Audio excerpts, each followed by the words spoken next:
Well, I'm going to begin again with, Andrew has the ability to see our attachments on the TV and in the selectman's office. Chris Belasos, can you hear me? I can, yes. Okay. My voice is not echoing, correct? No, you're good. Okay. Heidi Conway, can you hear me? She'll be logging in shortly. Thank you. So, with Chris Belasos being available, I'm going to begin this hearing. Yep. I feel like we should all do it, especially myself. All righty. I know sometimes you can just do what you can do. Thank you, Andrew. Thank you, everybody. Making sure. Now my children will start calling me. Okay.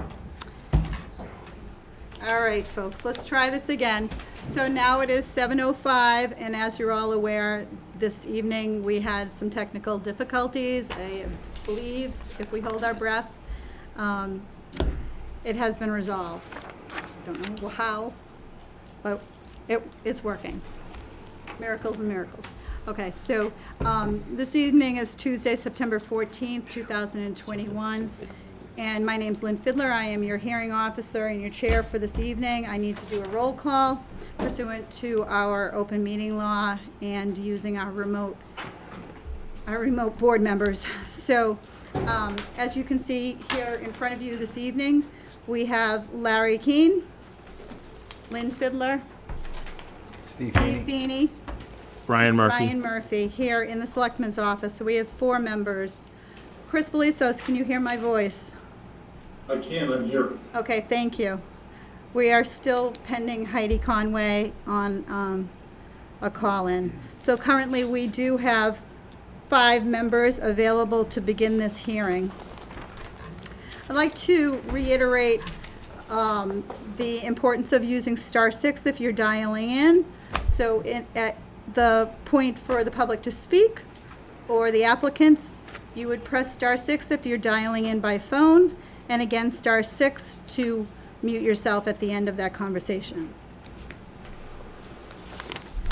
This evening's hearing is meeting ID 839-9867-0131 for Zoom. The passcode is 979328. You must have a microphone or you'll not be able to speak, and you must have the camera if you want to see the video. Again, *6 to mute and unmute. We have some changes to tonight's agenda, but before I get to that, we have a few points of business that we need to address for upcoming hearings. Let's see where we are here.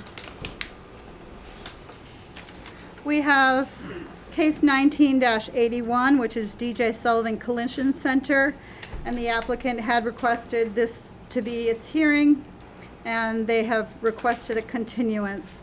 Nancy, do you have the details on that continuance date? October 12th. October 12th. And they're working through planning? Yes.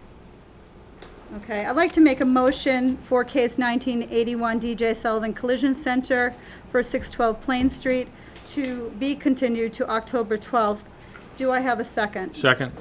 Seconded by Brian Murphy. All those in favor? Larry Keane, aye. Hi, Chris Belasos.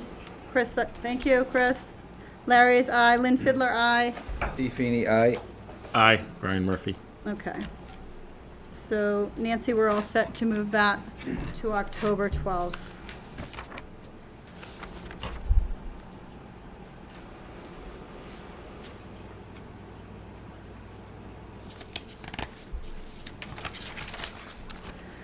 We also have case 2159, Town of Marshfield Harbor Master, which has been re-advertised and moved to September 28th, which would be signified as a new case 21-59A. That's just for the record. we have two closed hearings this evening. We have case 2149 and 2160. 2149 is 9 Bryant's Lane, and 2160 is 19 Wilson Road. We are going to be hearing those two cases in the front here. So we will hear 2149 as number 1 and 2160 as number 2. But Lynn, well, they only have 4 members, because I haven't heard those. You what? I'm not up on those. You're not up on those. Okay. So we will have to see Well, they can where go, Heidi you is. can call Heidi, you can go with 4 members. Lynn, you're also gonna make a motion to reopen 2149? To reopen 2149. For I additional wasn't information? I wasn't sure if we were going to do that or not, but, Lynn, it appears that Heidi's on. the Okay. call. alrighty. Heidi, can you hear my voice? I can. Okay, thank you, Heidi. Yeah. So you are a 6th member at this current time, and we are underway in the agenda, Okay. okay? Alrighty. Yep. All right, thank you.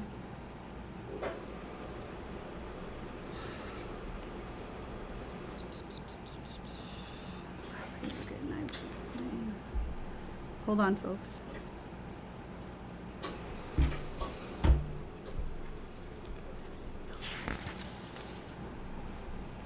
I'm just going to give everybody where we stand. So whether or not we reopen that or not, I'm going to hold that as closed. So, so number 1 would be 2149, number 2 would be 2160.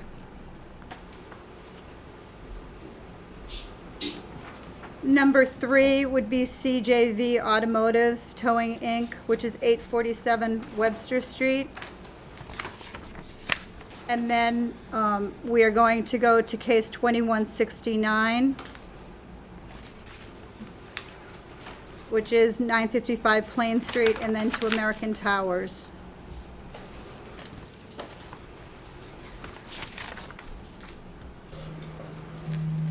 And then we will be back into the regular agenda, starting with 2162 and just staying right in order all the way through. So 2162, 2163, 2164, 2145A, 2165, 2166, 2167, and 2168 will close out the evening. That's the plan anyway. Excuse me, about 2161, you didn't mention that one? 2161 Ireland Street. Yes.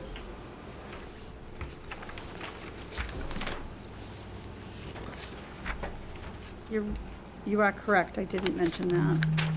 So we will see 2128 and then 2161.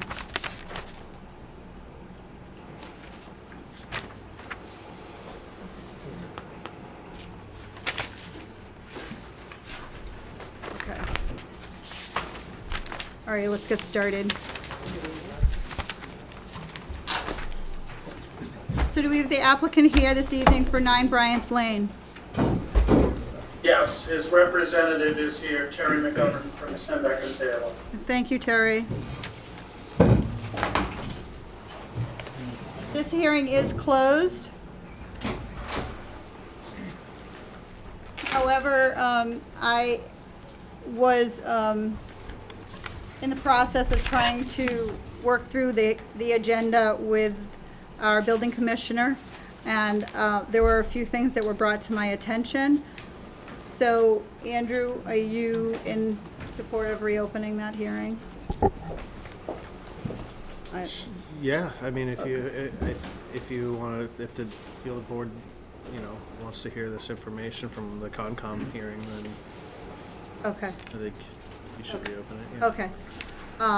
So I'd like to reopen case 2149 for the benefit of listening to what had happened in Concom, and I'd like a second to reopen case 2149. Do I have a second? Second. Seconded by Steve Feeney. All those in favor? Larry Keane, aye. Lynn Fiddler, aye. Steve Feeney, aye. I'm not on this one. You're not on this one, sorry.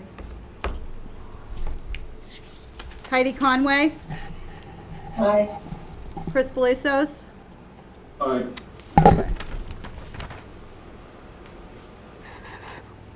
so if the applicant or its representative wouldn't mind informing the board what happened with Concom before we reclose this? Thank you, Madam Chair. Board members, I'll be extremely brief because I know you're compromised with time. We did present at Concom on the 7th, and the issue of wood pilings versus other methods of support were discussed.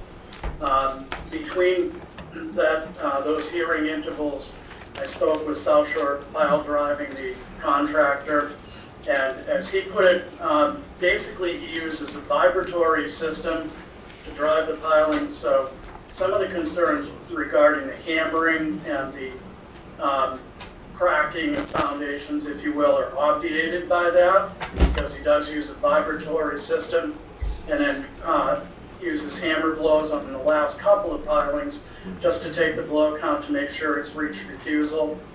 In addition, he offered, pending the abutter's acceptance, to do forensic investigations of the houses to the left and to the right, take pictures of interior walls and foundations to ensure the existing conditions prior to starting.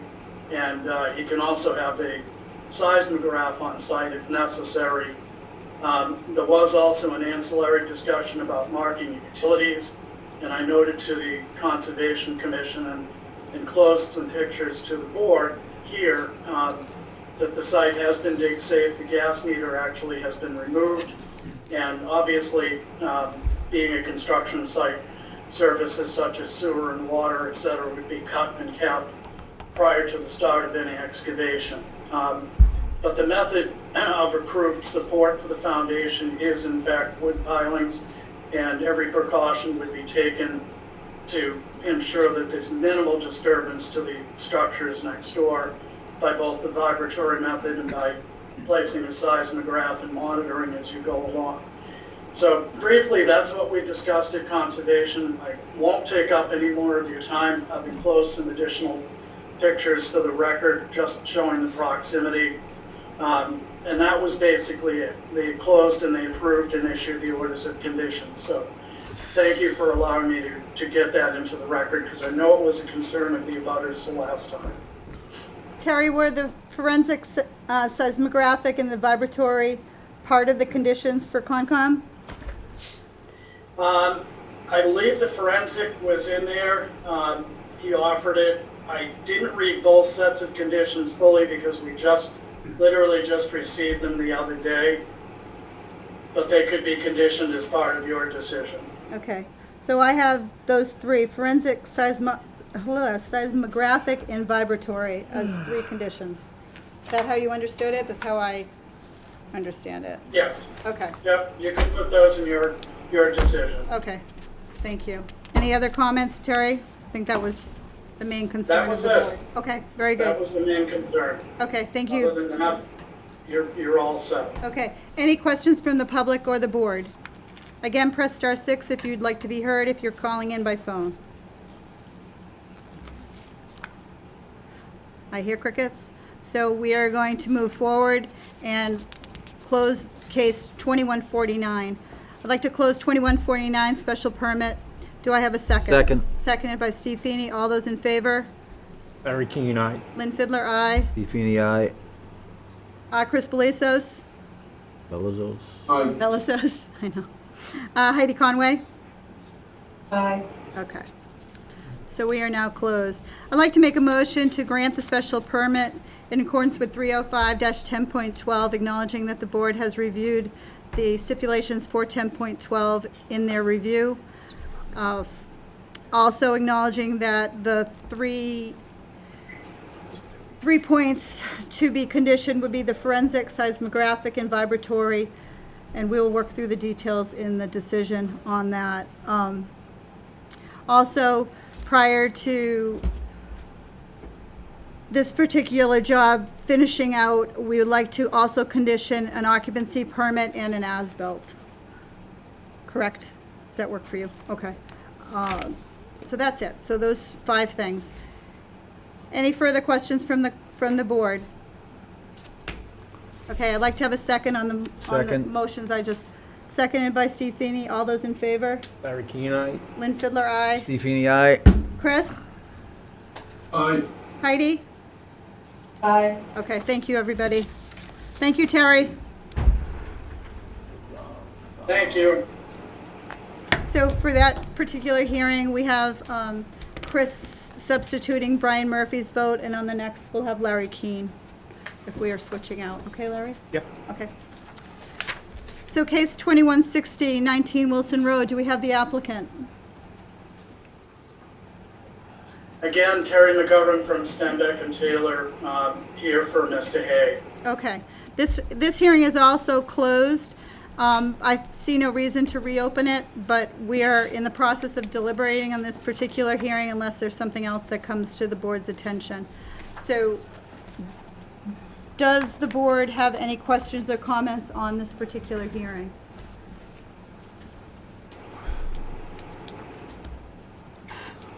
Okay, I have a couple things.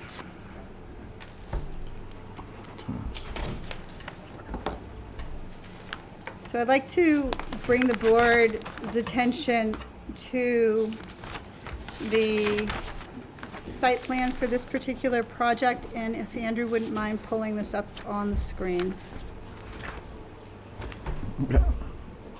Afraid. Alrighty.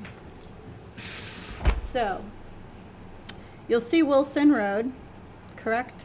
And you'll see the portico that extends off the front of Wilson Road, the hatched area. Thank you, Andrew. Okay.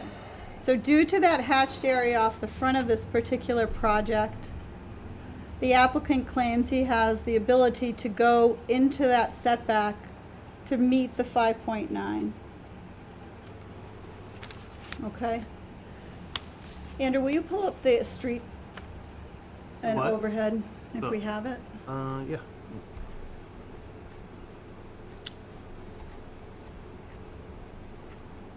Hang on just a second.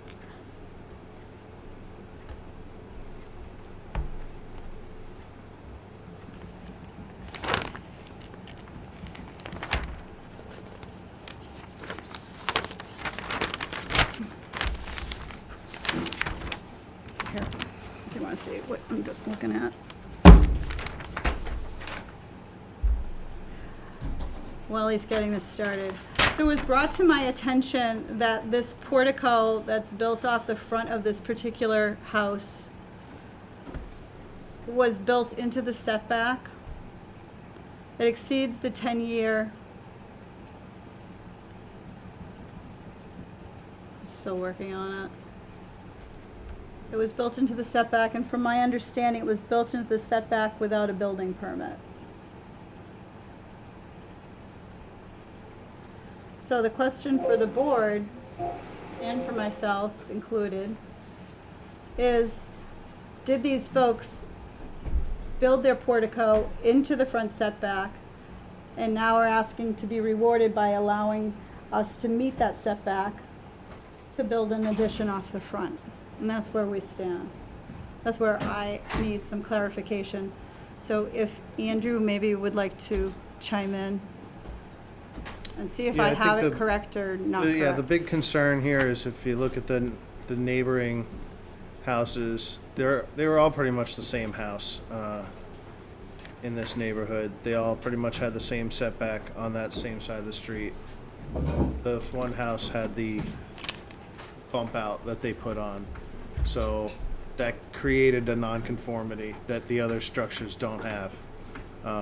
So that was the concern that kind of kept getting brought to my attention was, you know, in a sense, this person, because in the past something illegal was done, is now legalized through, you know, the grandfather clause essentially.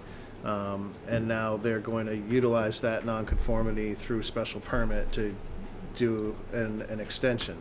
Whereas all those neighbors, in similar situations, it would require a variance to get what, that addition or that extension. So that was the idea of, would granting of this special permit create an undue privilege that wouldn't, it was something that was to be considered when going through the special permit conditions on this one. So I think I need to just reach out to town council on this, but are there any other comments to the board in regard to this issue? Just that picture you just had, well, I talked to Bob, he said I can speak on them, I just can't vote. What was that last house on the right? Sorry. That's all right. How long ago was that built? Does anybody know? Maybe 40 years ago or 30 years ago, something like that, easily. So it has legal non-conforming It's status. illegal, yes, it's legally non-conforming, that's correct. 40 years ago, it was a totally different world. Pardon me? 40 years ago, it was a totally different world to me. That was a long time ago. Not the short end, I'm good. You guys, you gonna call Bob?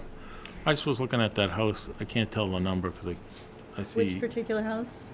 it's the furthest one down on the right. About 833.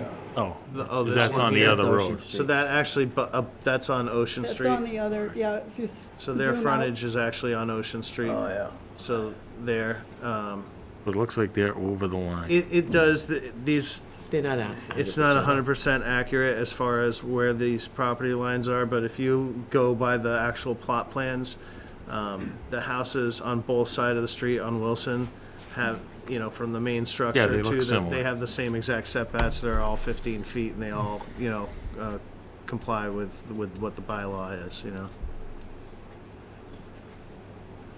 David, do we know that this was unpermitted?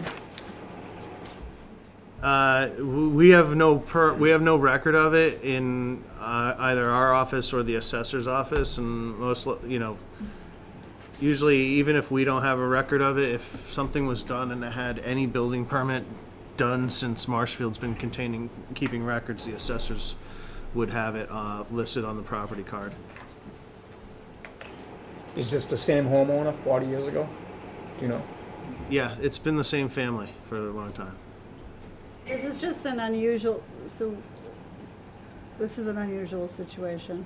I Tony, don't have any opinion on what, I know, it's just something to consider when you're making the decision, because it is something that right, some of the other I think folks are concerned you about. just gotta treat it like it's legally non-conforming. I don't think, because once you get past the 10-year period, it's legally non-conforming, so you can't simultaneously say, okay, that part's legally non-conforming, but then because it, was done that way, then we're gonna treat them differently. I think you just have to consider it like any legally non-conforming situation, because it's grandfathered, so you can't punish them in any way for that. Is that Tony? yes, Tony. Yes. Okay. Just thought it was interesting. Hi, Commission.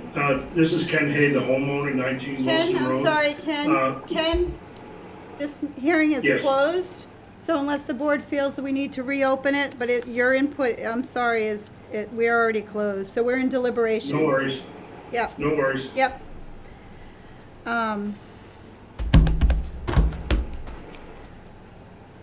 I think I'm gonna just move, so Tony, were you finished there? Yeah, unless you have anything else, that's all I have to say. So the abutter also commented on, What's that? the project that is substantially amended ZBA expansion. It's just the distance. They're allowed that distance. The They're allowed volume the of distance footprint, because it's okay. legal non-conforming. I think I addressed the other things myself.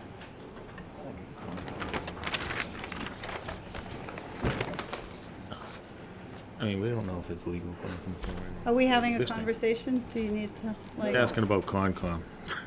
you were asking about Concom? He just asked a question about it.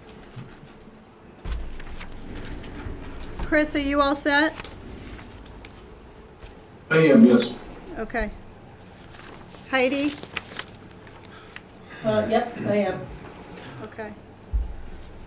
So, based on town council's advice on this particular hearing and acknowledging that the special permit is here for 902B, 902C, 10.10, for those three. Can 902B, I want to make sure I've got this right.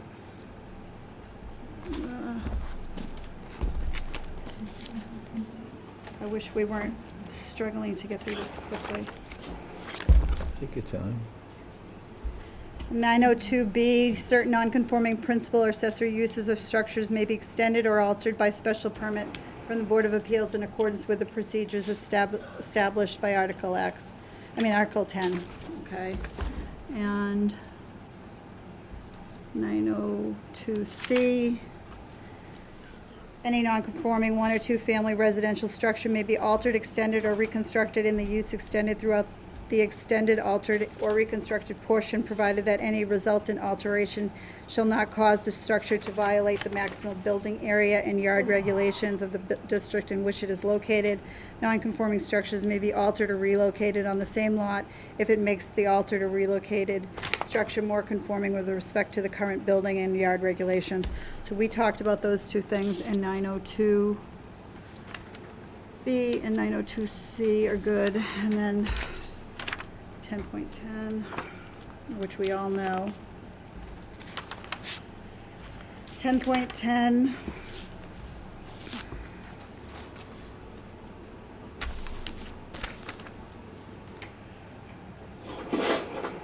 Potential to not overloading, okay. Oh, is John on with us? One of the abutters commented that the integrity or character of the district or adjoining zones nor be detrimental to health, morals, and welfare. I'd like to make sure that the board is aware of that and that we're comfortable to move forward. We're talking about the district. This house, as it's shown in the permit, does not look any different than a lot of the homes in this area. Okay. I'd like to move forward and request to grant the special permit in accordance with 305-9.02B and 305-902C and 305-10.10, acknowledging what I just said and the last part of 10.10. Do I have a second? Second. Second by Steve Feeney. All those in favor? Larry Keane, aye. Lynn Fiddler, aye. Steve Feeney, aye. Brian, are you on this? I'm not on this. You're not on this one. Chris? Aye. Or Heidi. Heidi's not on this? No, What did you just say? I thought you were Oh. Heidi. Heidi, Aye. thank you. My bad.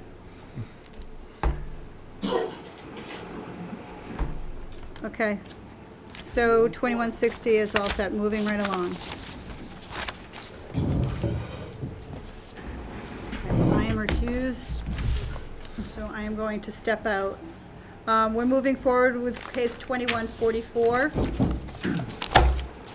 Brian, it's all yours. Yep. So this is case 2144, CJV Automotive and Towing Incorporated, located at 847 Webster Street, Unit 6. And we'll hear from the applicant.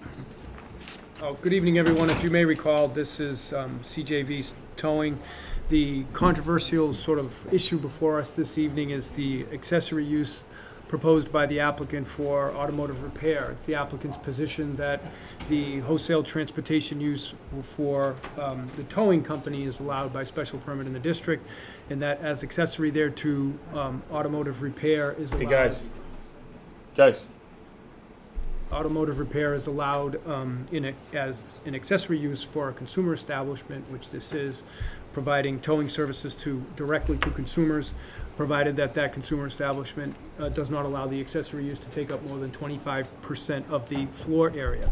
Submitted prior to the previous hearing was a floor plan that did show that particular area.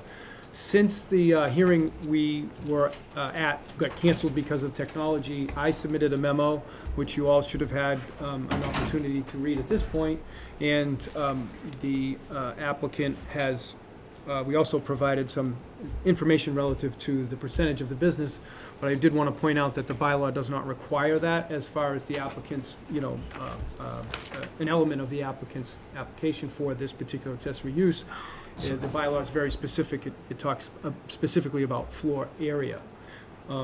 The other issues that also submitted was Attorney Questle had submitted a memorandum to you as well, indicating that it was, I've summarized quickly, but she's here, of course she can opine, but that the wholesale transportation use would be allowed by special permit in the district, but she took the position that the accessory repair use was not allowed. So that's where we stand. Mr. Creed, as you recall, represented the abutters. He had a memorandum, whatnot, at that time and made a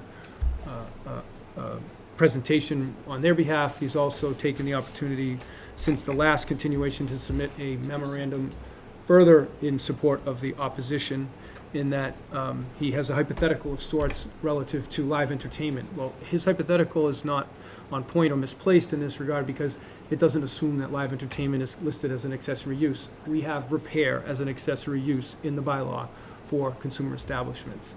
And that's pretty much a summary of where we were, and that's it, if you may recall. So I guess the question is then, Amy, where do we stand on the accessory use? Thank you, Mr. Vice Chair. Amy Questle, KP Law, I'm serving as special town counsel tonight for this hearing. This isn't an accessory use to a towing business. The definition of accessory use under number 7 of the use chart for accessory is being conflated. It's accessory repair. So the accessory repair has to be customary and incidental to the primary use or the principal use, which is towing.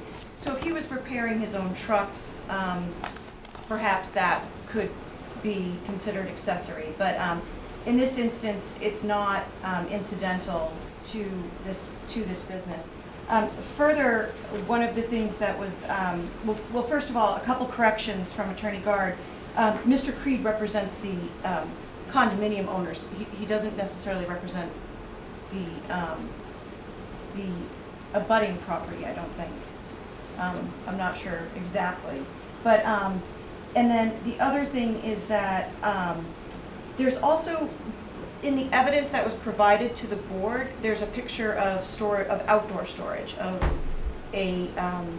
one of the towing trucks, which actually could require an extra special permit, which is a special permit for the accessory use of outside storage necessary for a permitted principal wholesale transportation industrial use. So I'm not really sure if that's been addressed. It could just be that the picture that they took, he just hadn't pulled it into the garage. I don't know. Yeah. And then the fourth thing, I guess, is that they are also seeking a waiver of site plan approval, which we can only, since he's been operating an unpermitted use in this site, the only way that you can determine if site plan can be waived is if you know what the former use of that site was, because he can't benefit from operating an unpermitted use in there. So it essentially comes down to four things where I do think that the existing towing business can be classified as other transportation services. I do not think that the automotive repair at the property is an accessory use. I don't think that this is not a retail use. This is not a consumer establishment. It is other transportation services. There was a lot of information in Attorney Guard's letter regarding the fact that the towing service is only is direct to the consumer, and therefore it is a consumer establishment. However, the applicant himself submitted a letter. It's undated, and it states that in the 10 years operating out of the facility, we've rendered emergency roadside assistance to many of the citizens of Marshfield and surrounding towns. And then he wrote, providing emergency services to the town of Duxbury, and he wrote especially Duxbury Beach, which means he's not necessarily just operating directly to the consumer. So I did just want to point out that inconsistency. So if you have any questions, you can let me know. All right, so, I just have Chris, two- do you have any questions? Heidi? Are we frozen? Larry? I'm having a hard time not relating a repair to an accessory use for automotive. He is towing a car for the most part. To me, if it's gonna be towed, it's gonna be broken down, it's gonna need service. So I have a hard time not relating that. As far as Duxbury Beach goes, I would imagine you're getting stranded vehicles out in the beach, correct? We never got paid by the town. That was direct to Yeah. consumer. Directly to the Yeah. All consumer. right, hold on, guys, we're down again. Okay, sorry. It's important to note that, that automotive repair is not allowed as a principal use. Yep. So therefore, it would be hard to justify it being allowed as an accessory use. Thank you. Bidding for us. He made my argument. That's not what he said. Wireless. No, we can get a wire direct over there, right? If we had a wired connection, there would be no problem. see if I can find them. They came back. Oh, They might have left. Should we pause? Do we need to pause, Brian? oh yeah, we're paused, Okay. sorry. Okay. There it is. We're back. I'm ready to go. So when did you lose your quorum? Before you explain the beach thing. Okay. So we I have to go mean, back. you explained everything, but we, Except the fact that the automotive, was Mr. Keene heard? Chris, did you hear Larry? I did, yes. They might have heard everything, Amy, we just lost the video. They heard So everything. We did they just hear that lost. it's not allowed as a, okay. So you heard that's not allowed as a principal use? I did, yes. Okay, Great. all right. I think we just lose the video. All right, so, Steve, do you have anything? No. Did you want to add anything, Steve? No, I was going to echo what Mr. Keene already presented relative to there's obviously a direct nexus between the repairs and the automotive. Can I towing say is real direct quick too, consumer. I did go by this location numerous times and I haven't seen outside storage.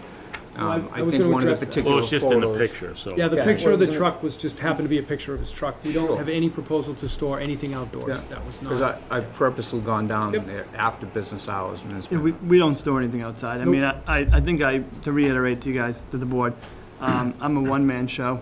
I can only do so much at once between the towing and the repair. I'm not doing like engine overhauls. It's minor repair. Yep.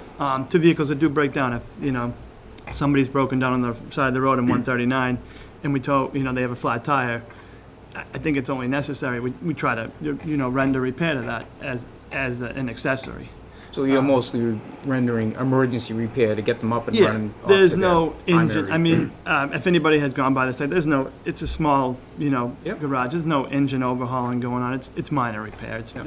nothing of that The nature. whole building is kept nice, all the Yeah, and businesses there. We try to run a tight ship, I mean, in comparison, it doesn't look like anything, if you drove by there right now, it doesn't look like anything it actually goes on. And I think that the abutters, a astronomical amount of abutters wrote letters in supporting this. And I've been there for 10 years and there's been no issues. And I think that the neighbors support it in their letters as well, so. There it goes. So, Chris, do you have any questions? My only question is what, because there seems to be a number of issues in play. We've got site storage, which has been raised, we've got site plan, which has been raised, and we've got the accessory use. So are we gonna do 3 separate votes, or are we doing one vote? Amy? I think the outside storage is resolved. Is that Oh, correct? the site, yeah, so that would be Okay. site plan. So that was, and again, my memo did state that Right. you Just could to convert clarify. that into Right. the transportation services. So you have, correct, you have 2 votes. You have to vote on the special permit, and that special permit would either allow or not allow the accessory use. And then you have to vote on waiving site plan review, but you have to first, you need evidence as to what the unit was used for prior to the unpermitted towing use. So you good with that, Chris? Sure, I understand now. Okay. Heidi, do you have any questions? So, I just want to know, so there is a difference, I'm just clarifying for the record, emergency repair, minor repair, it's still automotive repair, there's no, breaking it down, is that correct? Correct. There's no breaking down, automotive repair, category, it's not allowed as a principal use. So any emergency repair or just minor repair, they still fall into that category, correct? Correct. People are paying him to repair their cars. Okay. So just that's the wanted to- definition of I just wanted to- automotive repair as a principal use, which is not allowed in the zone.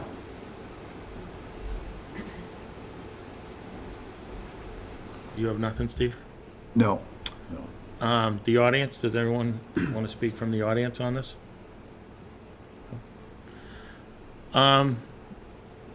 So I guess the question is, we have it in front of us, is this an accessory use?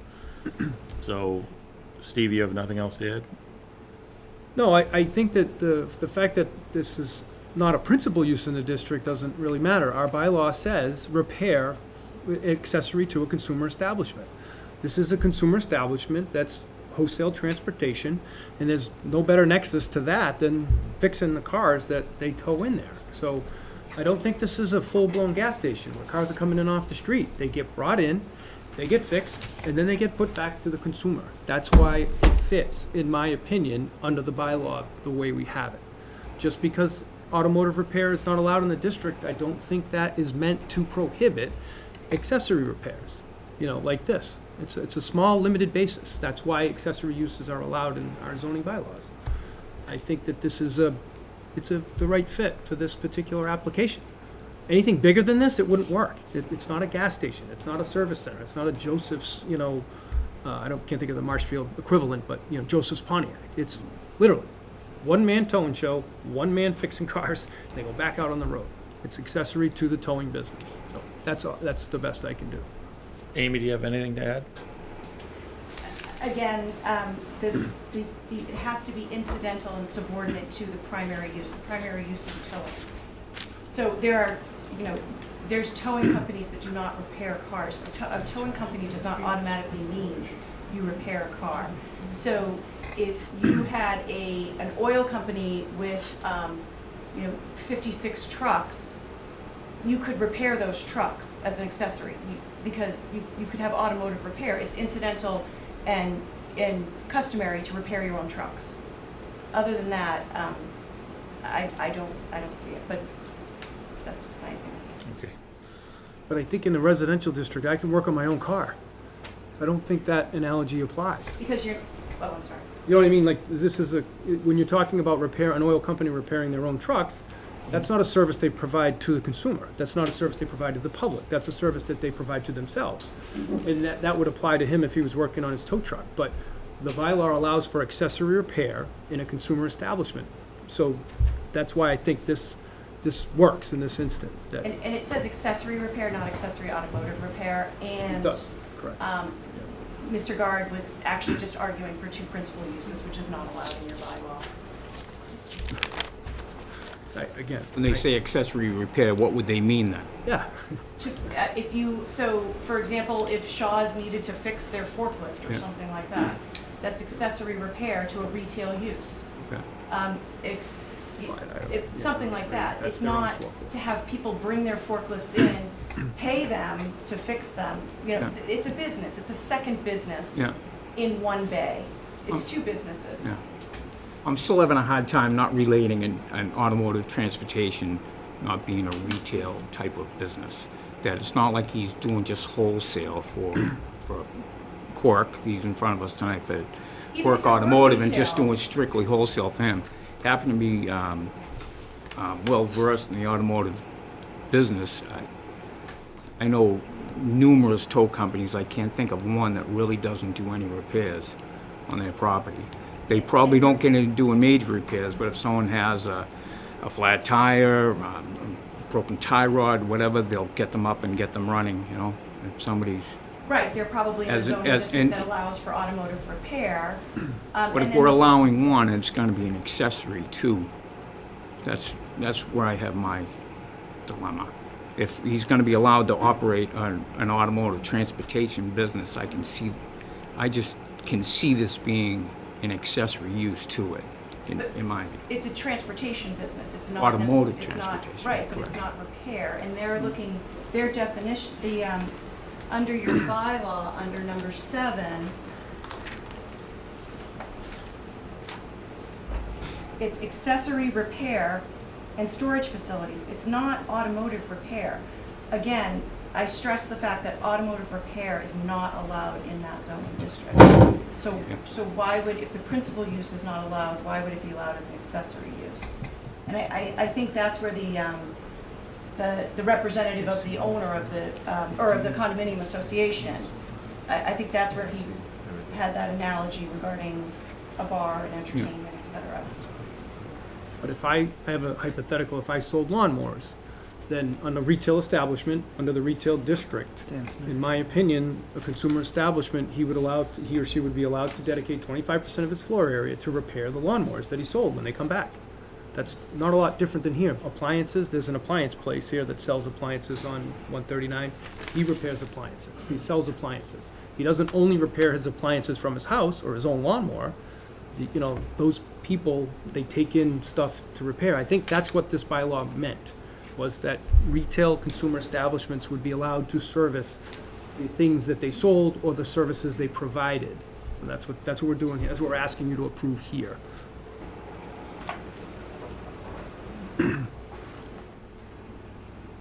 Do we have any historical frame of reference that would indicate that when the bylaw was put into effect, that's what was meant by it?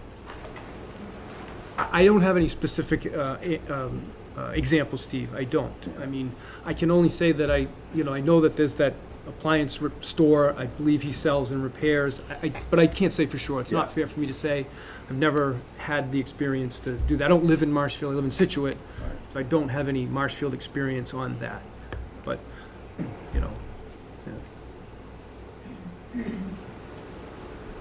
So, I guess the site plan approval, I don't want to get hung up on that, because if it's necessary and the special permit's allowed, we'll come back, with the site plan. I think if you what Amy require. said is that if we establish that the transportation service is allowed, we can then, now we know what you're doing, we can then waive the site plan approval. Is that correct, Amy? Well, no. You have to know what, that unit was used for Right, prior to. So. Oh, prior to the It has to be a transportation. minor modification of the use. Okay. So, right, and we don't really know. We think it was just a regular, storage, unit, some sort of, we don't even know if it was permitted. So you before could we come bought back it. for the site plan approval? We could if we had to. My pitch on the waiver is very similar to the coffee roasting company that we did. It was not the same use, but it was de minimis, because there was no outside activities, the parking wasn't being changed, there's no drainage issues, everything's inside. So you folks allowed that site plan waiver, even though I think it was a plumber's bay and it became a coffee roasting place, So here, I think, we don't have a lot of evidence of what was there a long time ago, we just don't know. But, my pitch would be, any site plan would be de minimis, and to have him go through the full engineering survey for a site plan is very expensive and burdensome on the Plus, it's one of applicant. 6 units that are already there, and the Yeah, site's and we're not on site. changing anything Okay. outside. There's no no parking issues, no change in that, no. So we can take that under our discretion, right, Amy? Yes, you can, definitely. All right. Do any of the board members have any more questions? Anything from the public? Then I'm going to suggest that we close case 2144, 847 Webster Street, Unit 6. Do I have a second? Second. All those in favor of closing? Larry Keane, aye. Steve Feeney, aye. Chris? Closing. Aye. Heidi? Did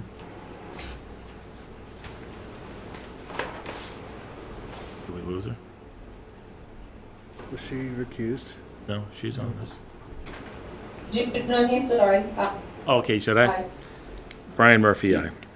So now, now we can debate this.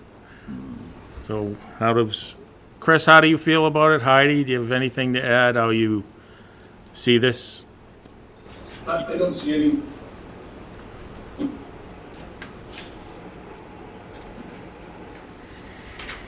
Which way, it's just, Blinking.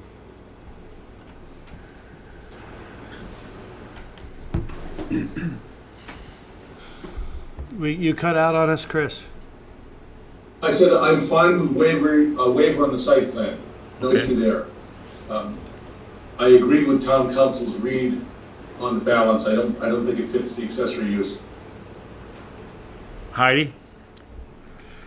I agree, I don't think it fits the use on motor repair, not in a PP1, I agree, I'm sorry. Steve? I think I agree, although, I mean, Larry makes a good point, Attorney God and his client make good points. It seems simple, but I think once we go down that road, making a change, especially, not that I'm not a free thinker of my own, but based on what town council has said, I would be against it as well. Larry? I'm inclined to say I can see this as an accessory use. In my view, I think it's so minor, it's a small location, and we're here to give consideration, and that's the way I would feel. Okay. So, Amy, if I want to do this, do I do it I can do it in the positive? I think you can issue a special permit for the, just want to get the official here. A special permit pursuant to the bylaw, section 305-5.04, wholesale transportation and industrial, subsection 10, other transportation uses. Okay. And then, what do I do with the accessory? I do that after? You could do that after, yes, I would do that after. Okay. Or you could do it all in one. So that would be that you are granting the special permit for, a motion to grant the special permit pursuant to the bylaw, section 305-5.04, wholesale transportation and industrial, subsection 10, other transportation uses, and to deny the application for automotive repair, subsection 7 of accessory uses listed in the use table at 305-5.04. Okay. You could say so moved, if somebody wanted to. Just so what you said, I say so moved, right? Yeah, so moved. Chris, how do you, what? Agree with your movement. Oh, first I need a second. Second. Second, Steve Feeney. All right, Chris? Allow the special permit, deny the accessory use. Yeah, that's what we said, so you agreed, So, okay. yes. That's one. Heidi, how do you vote? Okay, let's see. So other transportation as the special permit? Yes. Correct? Okay, and then the automotive repair is an accessory use, so that would be a no, correct? So it's the question that Amy moved, is the statement that I moved what Amy said, so that's what she said, yes. So you in agreement with that? Or whatever. Yes, I agree with that. Okay, This is very confusing. I understand. So it's not being voted on as two separate things? No, it's All or one, nothing. we moved it as Okay. one item. Steve? Yes, Yeah, I'm in favor, so as moved, yes. as moved. Larry? So voting made no difference at this point anyways, right? So, yeah. There's 3 votes already Three. into, Yep. it's up to you. I would say yes. Yes. Brian Murphy, Larry, can you say Larry Keane, aye? Larry Keane, aye. Brian Murphy, aye. Yes, so, it passes 5-0. Plan. Oh, and then, so now the site plan, Amy, did we, so if I just say, we're gonna waive the site plan approval? That cover that? I could do something. Sure, and then I'll so move it.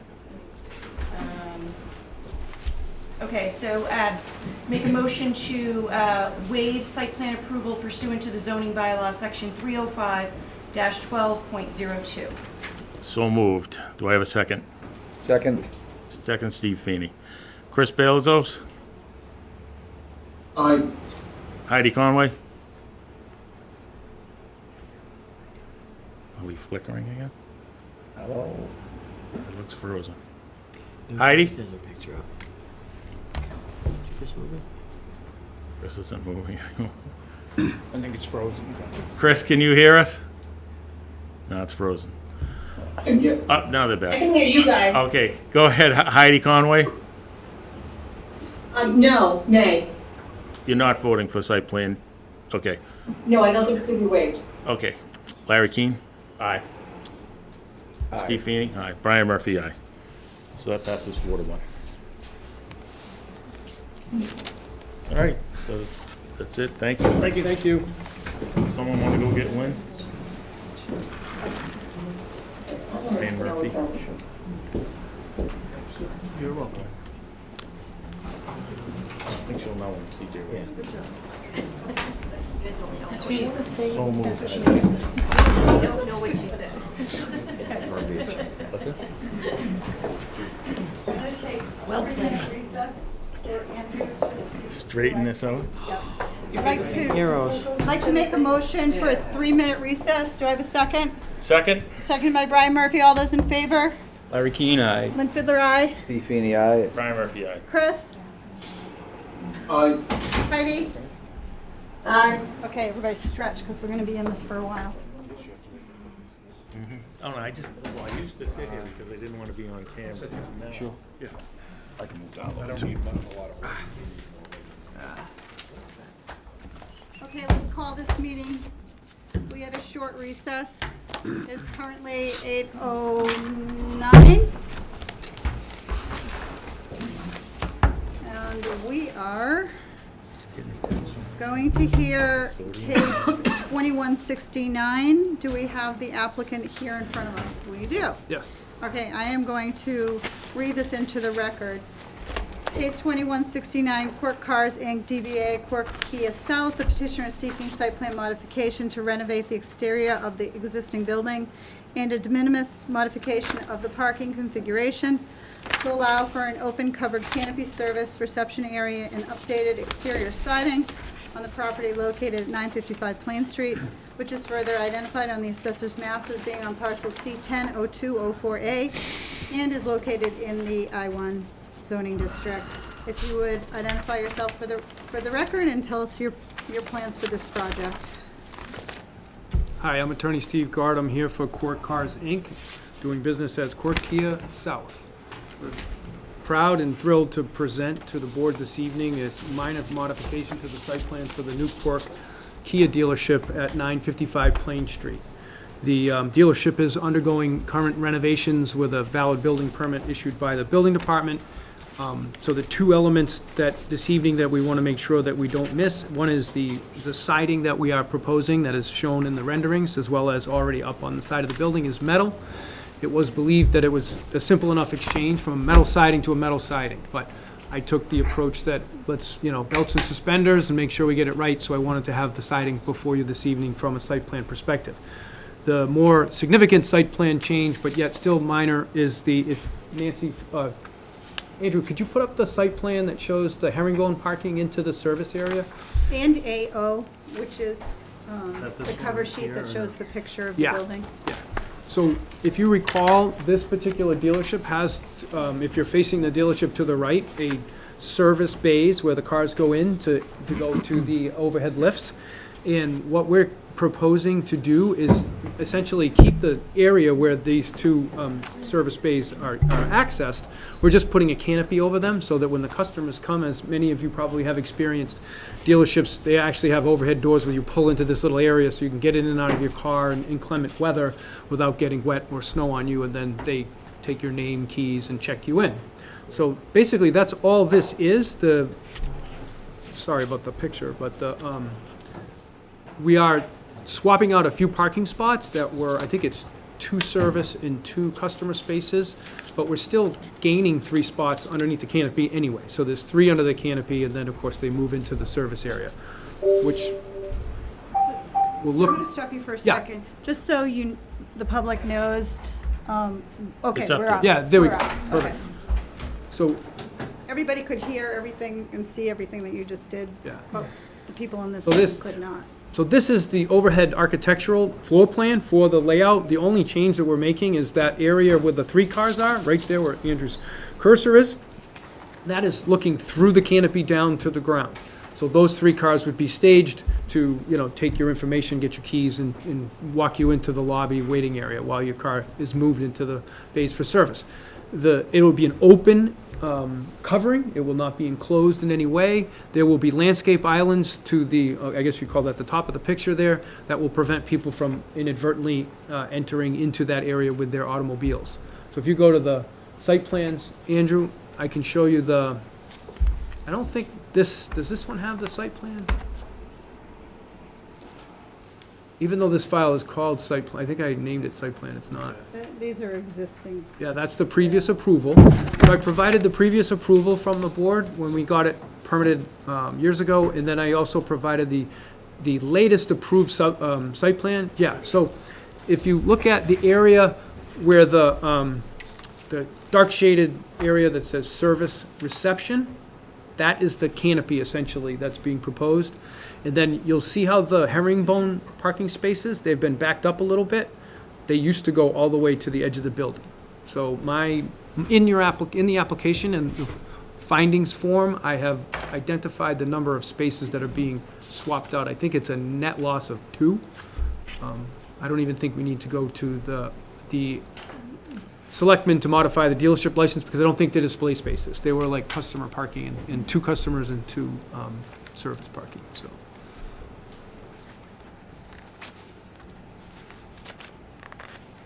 I think the last thing that I would like the board to see is that picture of, this picture here, this one here. The front, yeah. Yeah, the front of the building. Oh, nope, I didn't do that.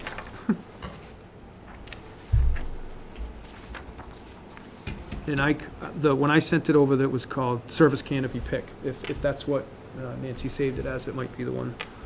This one? Yeah. Yeah, yeah. That's the cover sheet to the, Yep. yeah, that one. Okay. So, can I stop you for a second? Yeah, sure. So, does the board have any comments or problems with this modification to the signage on the front and the material being used? I don't. Okay, I'm not hearing anything else. Yeah, I don't. The issue is putting a roof over, and so that's not usually a minor modification. And you referred it to a de minimis. Well, yeah, I mean, I didn't say minor, I just said it's a de minimis change in the site plan for this particular thing, because it's essentially just covering over the parking spaces that we're reconfiguring to get in and out of the building. Are you pouring a footing or anything for those? I think probably just for the posts, Brian, that's it. There's no other, I don't even changing the asphalt, because it's all brand-new asphalt and everything. Yeah. I think it's staying the same, cutting out the landscape islands. There will be downcast lighting, can lights up underneath. Our general contractor sent me an email with the specifics about the, sides will have a parapet with ACM cladding to match the adjacent ACM paneling, and underside will be ACM with solid soffit vinyls.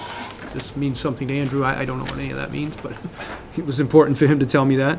Dry sprinkler system as required by code, and that's it. And then we did talk about the lighting will all be downcast, recessed lighting to light that particular area.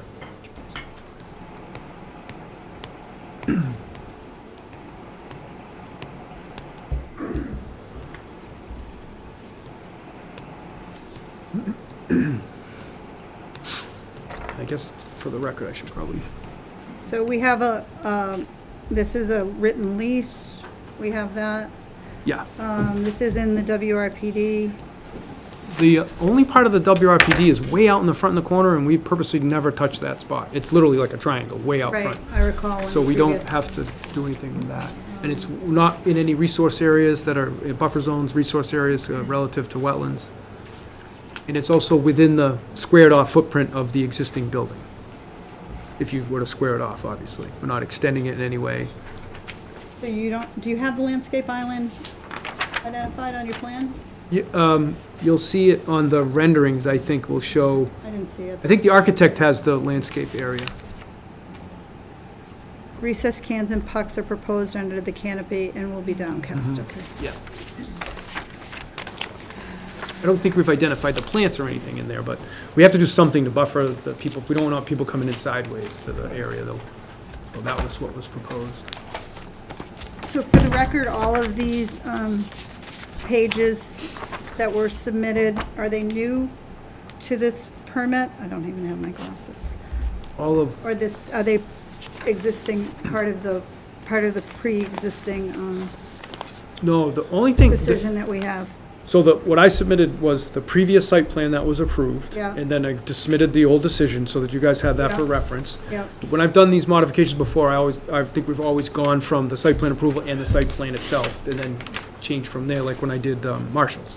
Okay. So but what I've submitted so far, I tried to cull out the things that were irrelevant. You have the Yeah. architectural drawings that kind of show a little bit more than you need as far as the floor plan goes, but they also had like furniture lists and stuff. I took all that out. You don't need that. So I didn't think you needed that. So what is in there is new to the extent that a lot of it's filed with the building department for the renovation. So I used their architectural stuff that incorporated the canopy shown on the kind of that architectural / site plan layout. Okay, finally, the previous decision, July 28th, 2015, which is case 1546. The applicant has not applied for nor has received approvals for that's not a typo, but for signage, and any request for signage approval or relief shall be requested from this board under a separate application. Always. Okay? That's always the case. Yep. I think we did didn't we do the gas tank in 2017? So there was a modification of one the site plan after 15 for the gas tanks. So I just want to make that clear for the record. So Right. that wasn't the last time we came. We did remember the fuel tanks in the back? Right. Added landscaping for that. Right. And I think we did the asphalt, so. Okay. So no parking configuration to allow for new service entrances provides for better flow on the property, and that was what that was all about. Okay. So I'm gonna leave it up to the board. Any further comments or questions from the board? Any questions from the public?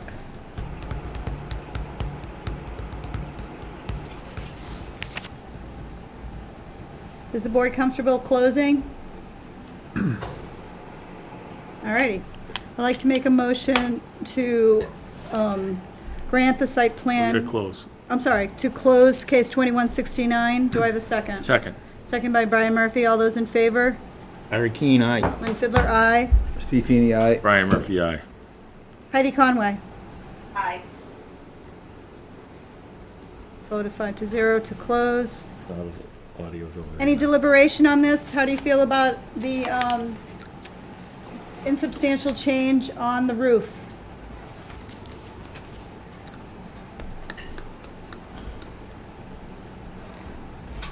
We're comfortable with that? I'm comfortable with it, yeah. It's not going outside the footprint? I'm okay with it.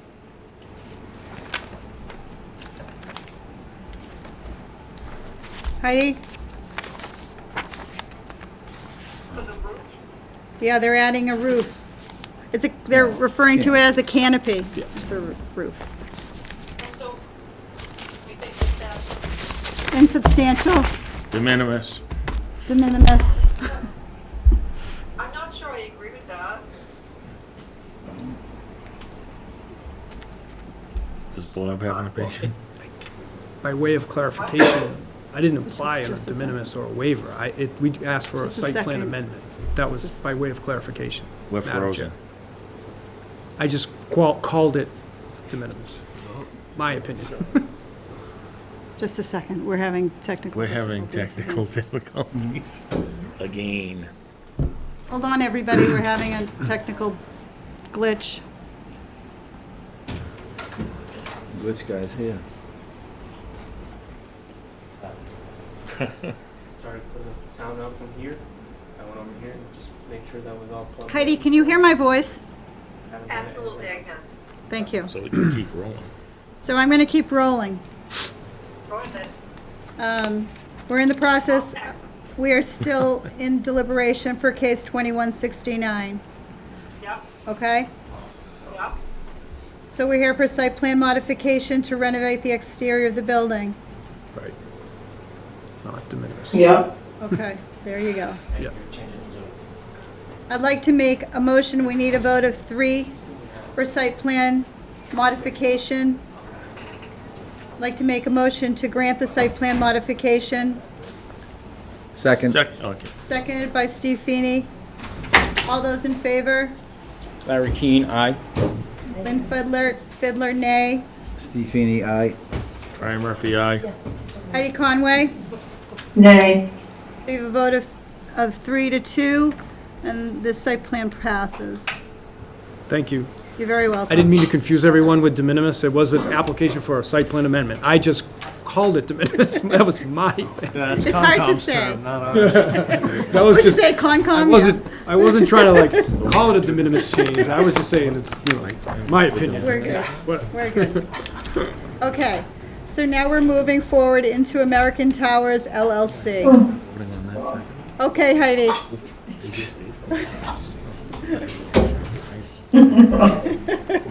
If she's here, she'd do the same thing. You just see her face.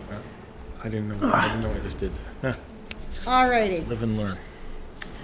So, do we have the applicant here for us this evening? Yes, good evening, Daniel Klasnick, attorney appearing on behalf of American Towers. Hi, Dan, how are you? Good. So And you? I'm good. So I'm not going to read this into the record again to save my jaw and everybody's ears from hearing me speak. So I know that we've been back and forth on the location of this particular project. And I know we have, Ed Pecci has been working hard with the board and with you as well to come up with a solution for the location. And I also know not in a butter, but a member of the public asked some questions. So why don't you just bring us up to speed and we'll see if we can move quickly through this process and get to this evening. Yes, thank you. Just by way of reminder, the proposal is to install a 120-foot monopole tower that will accommodate Verizon Wireless's equipment with additional opportunities for co-location. The facility is to be located to the rear and behind the Webster Square Shopping Center buildings. We met in May, and at the June meeting, we discussed the possibility of reviewing the relocation of the tower on that same lot. And I guess I'm happy and pleased to report that I think that we were able to make some good accommodations as requested by the board and by Ed Pesci, the town's consultant, in his September 13th correspondence. We presented updated plans that show the relocation of the tower. We were able to relocate the approximately 20 feet to the east, approximately 40 feet to the east, while also still allowing for future co-locators. The equipment area has been reconfigured. We reduced the overall footprint from approximately 2,625 square feet to 1,537 square feet. And what all this accomplished, with the guidance of the board, was while we needed to maintain that 20-foot setback to the rear property line, which, as the board may remember, is held in common ownership with the shopping center and is also subject to that conservation restriction. The relocation allows the tower to be more than 125 feet setback from the side yard property line to the west, which is very concern of the board. Also, by size of the fenced area, this also allows the I have no idea. 20 feet from 15 feet from the rear. So it seemed to me that the relocation and reconfiguration what American Tower has done was really try and take into consideration and work with the board and address the comments, further lessen the impact of the proposed facility. We also, to the board, we also provided responses to each of the written questions that were presented by a resident.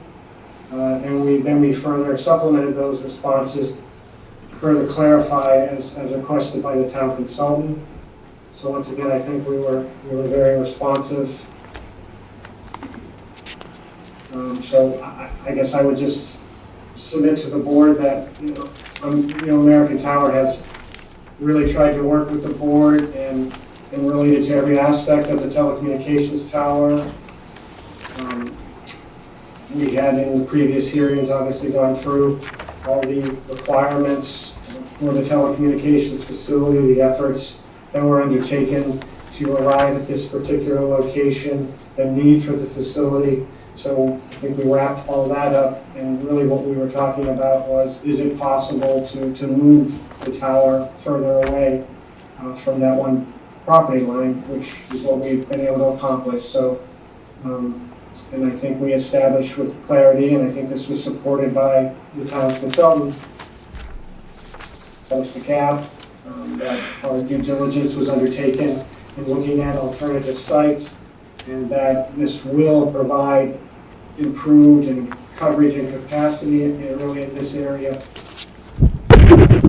So based upon all those factors, we would just respectfully request that the variances that were requested, the special permit site plan review, would be granted to allow for the installation as proposed in the most recent set of plans. Thank you. Thank you. Any questions from the board? Any questions from the public? Yes, would you please identify yourself for the record? Art Kelly, Peterson Path. Madam Chair, members of the board, the responses from American Tower were sent to me Sunday. I did not receive them, well, I should say I didn't notice them until Monday of yesterday. I only had an opportunity to quickly go over them today, and then questions arisen because there was talk from the attorney in regards to exhibits, and come to find out I was not provided that information in regards to the exhibits that were presented from American Tower. It also appears that the plans have changed, and those plans, like the old ones, it does not include details of the original outline of the mall building, to get an idea where the location of the monopole, and there seems to be other adjustments to their plans. Also, I'd like the board to take into consideration, if they don't know, that Robert F. Kennedy Jr. and his associates of the Children's Health Defense won a court case recently, I believe it was August 16, 2021, against the FCC in regards to the FCC 1996 Health and Safety Guidelines for wireless-based technologies. Supposedly, there are a couple of dates that the FCC and the telecommunications companies could appeal this ruling, which is September 27th, to my understanding, and November 11th. And I would like to have the board continue this meeting until afterwards, until those appeal dates go by, to see if there's any challenges, because that could be a difference maker in regards to health and safety, in regards to the cell tower going in the air between employees in the area as well as the residents out there in the area as well. I believe that's it. Thank you. Thank you. Attorney Klasnick, do you have a response to this about this member of the public? Well, as I said, this is to each question. I had a little trouble hearing some of it, but in regards to health and safety, I mean, as this board is aware, that's a matter that's exclusively under the jurisdiction of the FCC. As part of our original filing, we provided a detailed report that certified that wireless facility would be operating in full compliance with the adopted regulations. But if there were additional Dan, can you hear my voice? Attorney Klasnick? He can hear us. I'm gonna swap them. Okay, so we're having technical difficulty here where I can't hear you and the public that's in the selectmen's room as well. We're having a little audio issue. So She's if you gonna just swap hold tight and we're gonna make an adjustment. Thank you, John. Throw that thing in the garbage.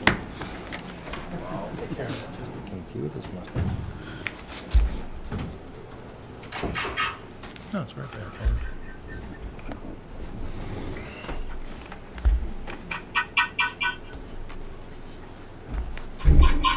Really?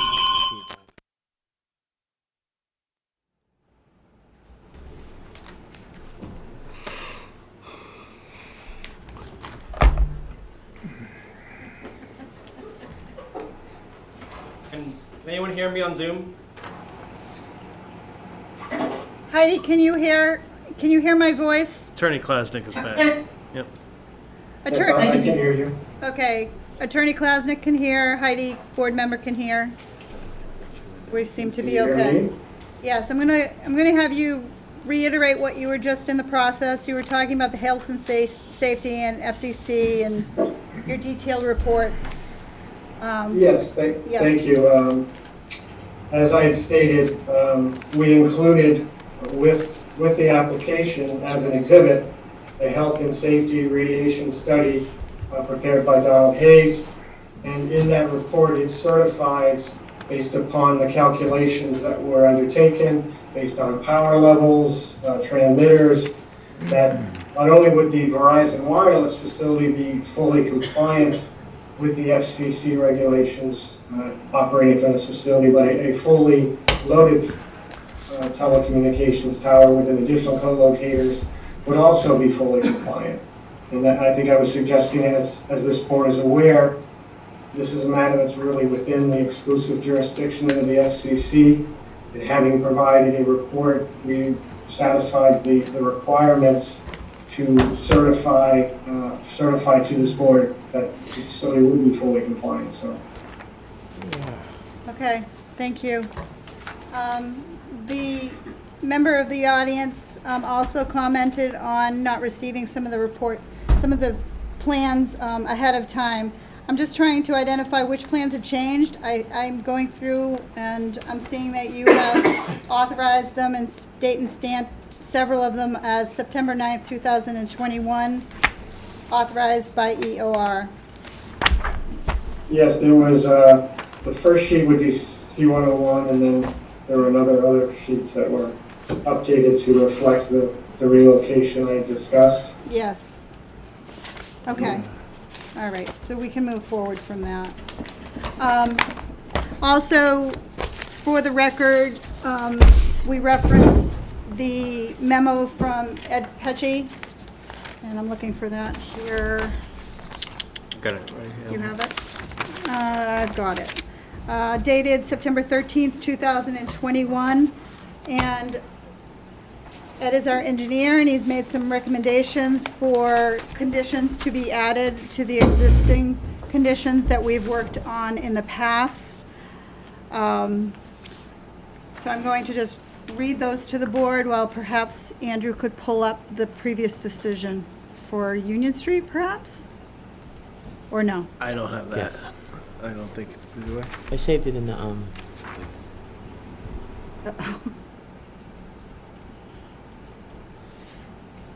Do I have it, Nancy? it's a word cop. It wouldn't, if you didn't email it to me, it wouldn't be, it's not gonna be on here. Yeah, I just saved it right to the file. Is there a copy in? It was on one of my memos too, the conditions. I have it in Fitz and Bob's memos, I think. Is it in the recent one? I mean, I can go make copies. You can't scan it anywhere though, right? I think you, may need to make a few copies, I but, could Scan the it board's been, downstairs. we briefly went over this, I think, to last time too. I could do that real fast, yeah. I'm not seeing it. 'Cause- Yeah, more It's important than under, I am, though. it's under the Snow Road Snow Road file. Town Well, I'm gonna, while they're trying to find it, It's the. It's a Word document, just Dan, I'm not sure if you had a chance to No, see I Ed's just- I didn't comments. say the first part of the decision. It would have been on page 2. For tower or something like that. I did, thank you. Okay, all right. So A, at the bottom of the page, we're looking at A, B, and C. I'm just gonna read them out, and then we're gonna work through the other decision and use those conditions as well. That in And the just to interrupt, Andrew went to scan it to himself so that he'll be able to, Excellent. Thank you. That in the future, if any new equipment is proposed that would extend the combined height of the monopole and equipment greater than 123 feet, that the applicant must obtain approval for such a change from the board. That would be an addition. B was that all site lighting provided for this project shall have a 90-degree vertical cutoff and be dark sky compliant. Number 2, and lastly, that a post-construction environmental sound assessment be conducted during daytime and nighttime hours at the nearest property boundary and with the equipment on and the emergency power generator running, and a report of the findings shall be submitted to the board. Do you have a problem with any of those comments and conditions? I mean, I would just suggest perhaps when he refers to the nearest property line, the nearest property line is the one that's held in common ownership, that's subject to that conservation restriction. So that isn't an area that would be impactful to anyone, and that the property line, I think that he was probably referencing would be that property line To the west? to the west. Yeah, And okay. the facility really has been designed for compliance with that in mind. The other property line is only, like 20 feet away. And it's, as I said, not a property line that would be Okay. impacted. Okay, so I would agree with you that the edit would be at the nearest property boundary to the west, which is a residential area. Okay. So we're just waiting for Andrew.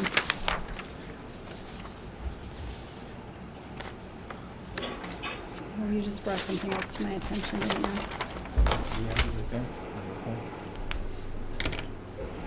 I think they did that. So this was number 4, and then the latest revision plan shows the forest grading on sheet C201 and 202. Yes. Yep, so that's in there. Thank you.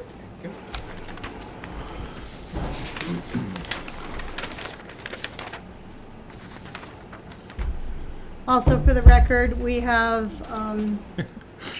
Ed Pesci sent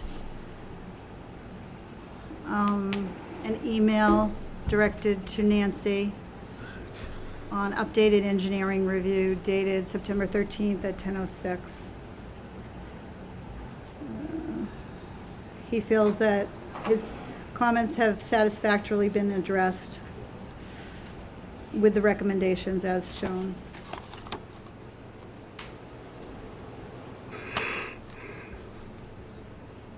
Okay.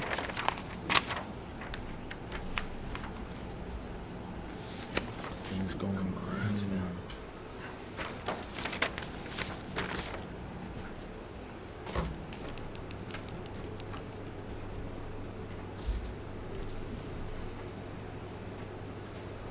Thank you. So Dan, I'd like to draw your attention and the board to the special conditions that we've used in the past, and I believe that you probably are familiar with this one. I believe you were the applicant's representative for this particular project, I think? Well, I was not. Oh, you're but, not, okay. I do have those, and Okay. I'm familiar with them. Okay. So we are going to move forward with these, and I'm going to ask the board to comment if they feel we need a comment. Otherwise, we're going to incorporate these conditions along with the 3 that I just mentioned. If I may Sure, go ahead. make one comment. Sure. It seemed to me that item 2 under the special conditions, that perhaps it would make sense to replace that with the comment from Ed Pesci, which deals with that same issue. Which was comment 1, that in the future, if any Yeah, new equipment, Yes, exactly. So we just delete. does that sound, make sense? Yeah. Bob? Okay. Well, So A of Bob's will replace number 2. So, number 2, it has the editorial change I just read out. And then at the very bottom, we're going to add, want to scooch to the bottom, Andrew?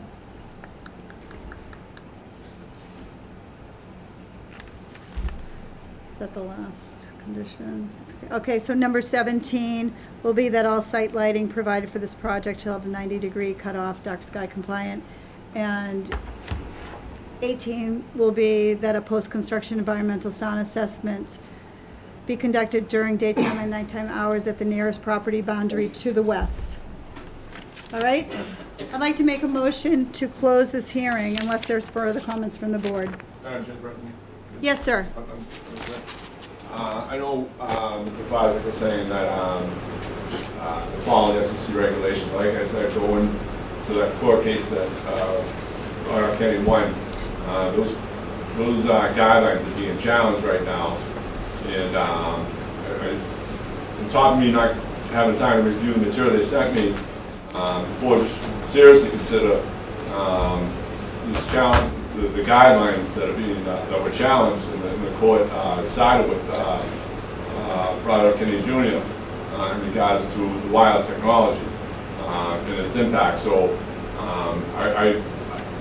I appeal that to the board that they do not approve this until this all plays out, because those guidelines can very much change and the benefit to anybody in the area that cell tower. Thank you. Especially if it's multiple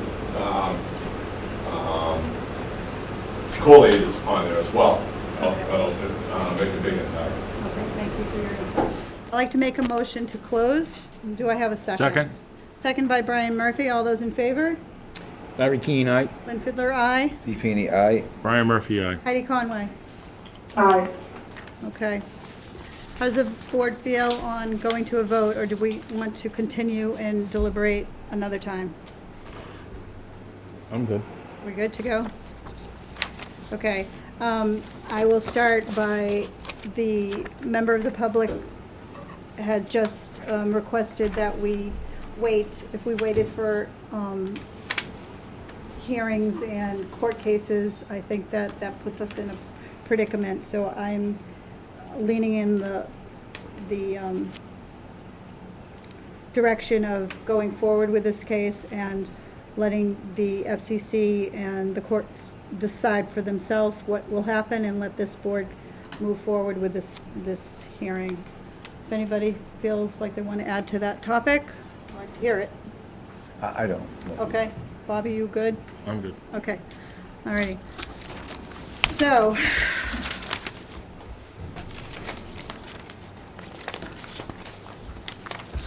I'm looking for my, oh, there it is.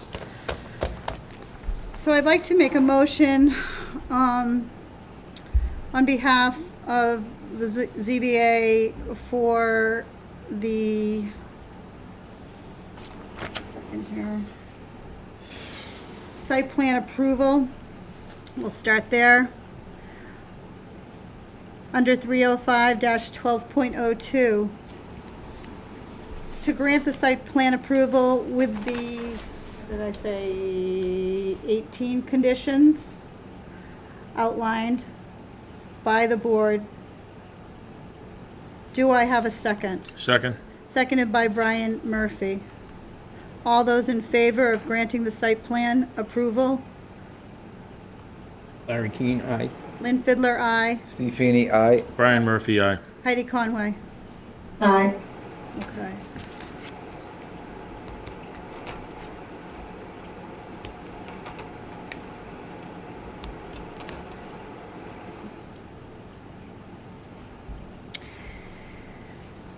I'd like to make a motion to grant the special permit under 305-5.04-22 and 23, which is accessory communications tower to a non-residential use.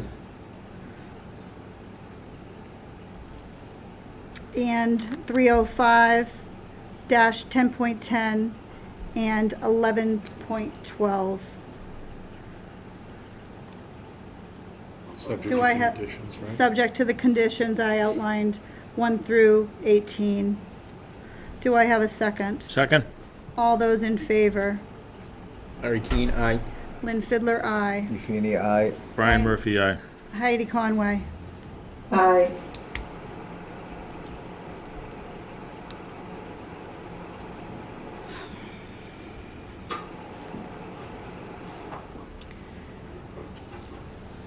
So we're working towards the variance, which is relief from 5.04.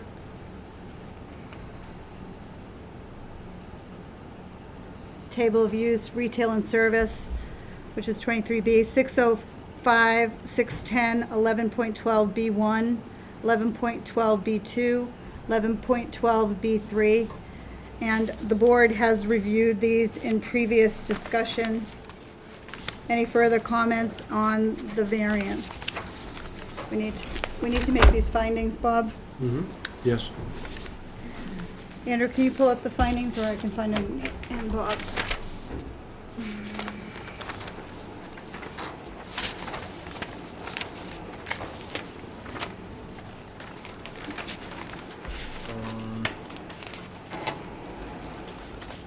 What page it is, Larry? Bob's comments. If you look at his application, he also gives you his rationale. The applicant's rationale might be easiest to look at it that way. Okay, thank you. And all this paperwork.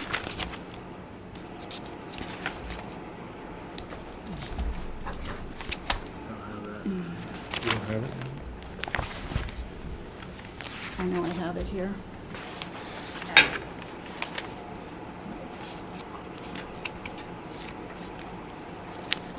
So I only have the newest stuff. I don't have the old.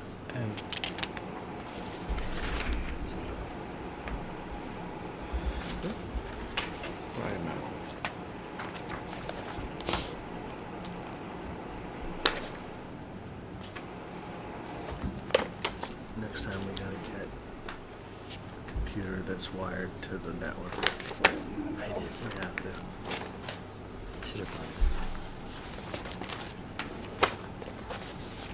Unfortunately, this laptop is not wired to the town hall Yeah, I know. directory that has I'm all just the gonna have files. I might have to take a short recess and go through this. I'll go back down. Do the same Why don't we thing. just print it? What's that? Do you want to go down? Andrew can go down and do the same thing. Do the same thing and get another, I'm pretty download sure the I file have onto it. this thing. And Do you count steps? Half kidding. It's under the snow road. Yeah. I think it's even separated by findings of fact. But if they're separated, Andrew, there'll be special permit I'm and just gonna variance keep- and site plan. Should be, yeah. Do you have it? He's going down to scan it like he Scan did it the other out one. again. Okay.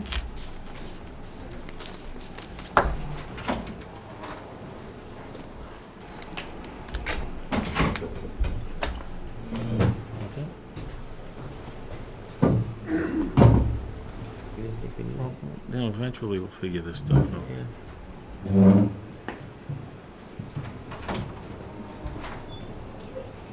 All right, I'm gonna go with this.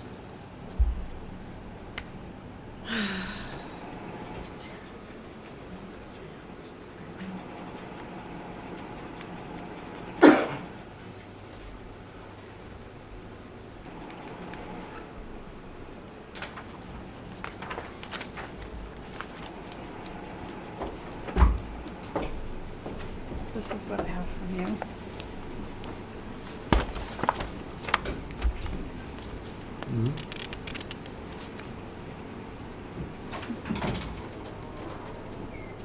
It's different.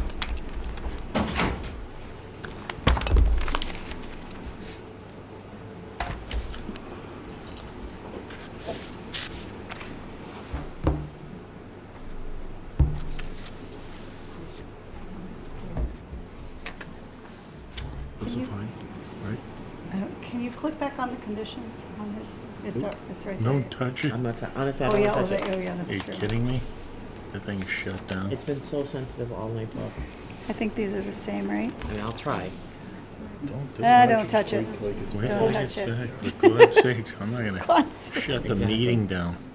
Because I remember it being 16 was the last one.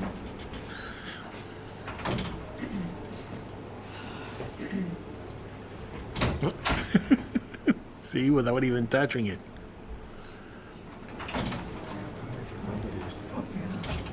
They didn't have, what's There's his the name? TV. You think it's the We TV? swapped everything else out, so I think we're just gonna. Well, we're in deliberation right now, so public's not part So of the it. decision is the TV, that's the good news. Just working down the line for, you know, what's working and what's not.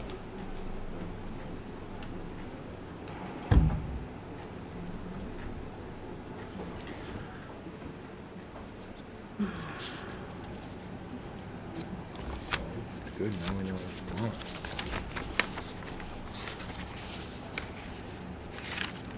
We just went down to scan a file. Because everyone else can see everything that's going on from outside. Yeah. Wait a minute. Oh, no, this is the other stuff. Feeney's gonna break out the overhead projection. Steve, what were those things called? You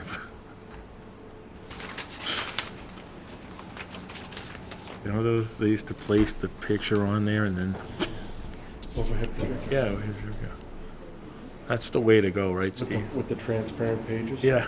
You guys remember mimeograph? Yeah, machines? mimeograph, I love that smell and the blue ink. I enjoyed doing that. I wanted that at the time. So it's the TV. It's the TV. Yeah. Yeah. Did it happen? Yeah, no kidding, What's the last- sure it were. What was the Sunday? last group that was Oh, no, I'm here? out of Zoom. Just the selectmen? And they didn't use it. They didn't use Zoom? So we're the only ones in this room using Zoom Consistently. consistently? Well, okay. It's time to unzoom. I think this is the only hybrid that has been in here at least recently. Okay. I've got the Ridiculous. application and the decision for Union Street. And I know where this is. This is That's all I had. in my, I don't have I it. have It's a in my finding of basement. facts in the file. We Can I did take this your at thing? home. We were in Zoom when we were working here. on this originally. Maybe have it saved different. What are you doing now? I think maybe have it saved differently.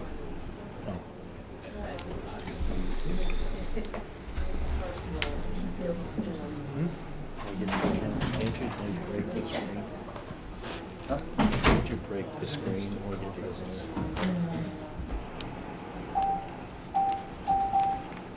I'm updating the TV.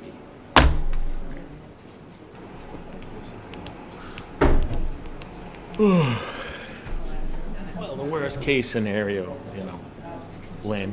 What's narration? Well, you know what? I found Bob's comments from a long time ago, so I'm gonna start Oh, I'm moving not saying through on that, these. I'm just saying if the, I love her. so we can just, we can meet, oh, no, we only have 4 people. Well, the people can decide to move forward, right, Bob? We don't, because we signed the waiver thing, so we don't have to have Zoom, right? You don't have to have Zoom. I think I'm winning this one. Oh, well, we need it for this guy. That was- So,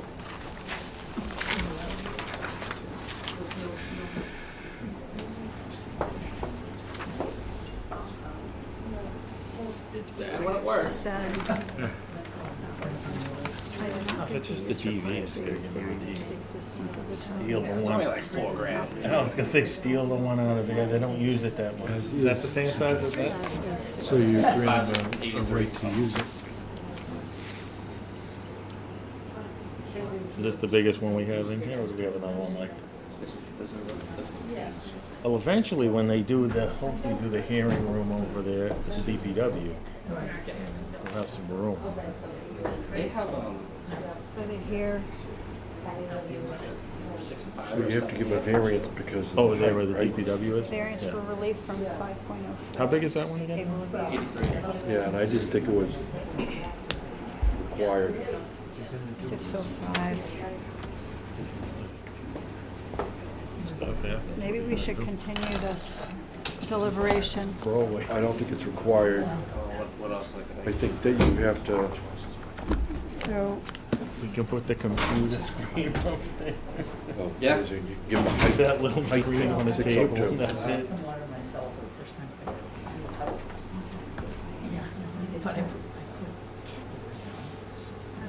for We don't have to 605 screening and buffers Signs in of waiver. industrial business. Is that what they were looking for? But we That's can. what they said. We don't have to do it. Table of use, retail and service, 605, Bring everyone in. and 610. Is that what they were asking? That's what they're saying right here. 605? We're the only ones doing these 605. hybrid meetings. 610. Who's it up to? Is it up to us? And they must have come up to, Hey. because it didn't drip anywhere, and it wasn't. Yeah. Yeah, but they have to agree to it. 11.12B1. We just need 4 people for quorum. But there are some people on Zoom that are applicants, and I know that we do have that on there that Zoom is a courtesy. Yeah, but that's gonna screw it up. Yeah. It is, but they'll have to drive here. I've got the finding of facts up. Thank Lynn. you. But it's flashing. Yes. You just might have a hard time We reading the it. only ones doing these hybrid meetings? Sounds like it. Yeah, I think it's time to end that. Planning board has done some hybrid too. Actually, but they have theirs in So they're there. looking at They B1 and they need a B2. variance from that. It's Gregory's in planning. I think Karen, I don't know if Karen's home or in the other office. I'm all for just going back. They need a variance from the setback to the property line But we still need, I mean, I like having that from the But board. yeah. and screening and We can buffers always in break up industrial the business district, 605. Screening and buffers, and then Right. No, I'm saying What's even if B2, the TV is B3? not in it, we have this easel. no towers may be constructed in the area. So Oh, I know. And is it Right, we within have 500 feet? the paper copy can be. So they want 1 and 3. I'm all for getting it But in. they asked for They're only good to the same. 1, 2, two. and 3. I don't think it applies. It's not a inland or coastal wetlands district. Those are right. Can you help me with that? Try to get it to work. I just need this back. Do you need this? And this. Yeah, okay. All right, we're still in deliberation. So what do we have, Andrew? Nothing, the We have screen doesn't nothing other work. than, okay, so we're Here's gonna the keep moving findings of forward. fact We have the findings of Flickering flash. behind you. All I see is a black hole. Ah, I can read them out loud to you. yeah, I know. So I'm gonna ask Bob, we just had a little discussion. So what we're looking at for variance, for relief is 5.04, which is table of use, we're all set with that. 605 is the buffering, right, Bob? Correct. So they're asking to have that Varied. varied. And then 610, which is the height. I don't think they need that. That's a special permit. But they need 11, 12, 1, and 3, which is setback from property lines and 500 feet from a building. Just 1 and 3, but not 2. They don't need 2 because it's not in a inland or coastal wetlands district. Okay.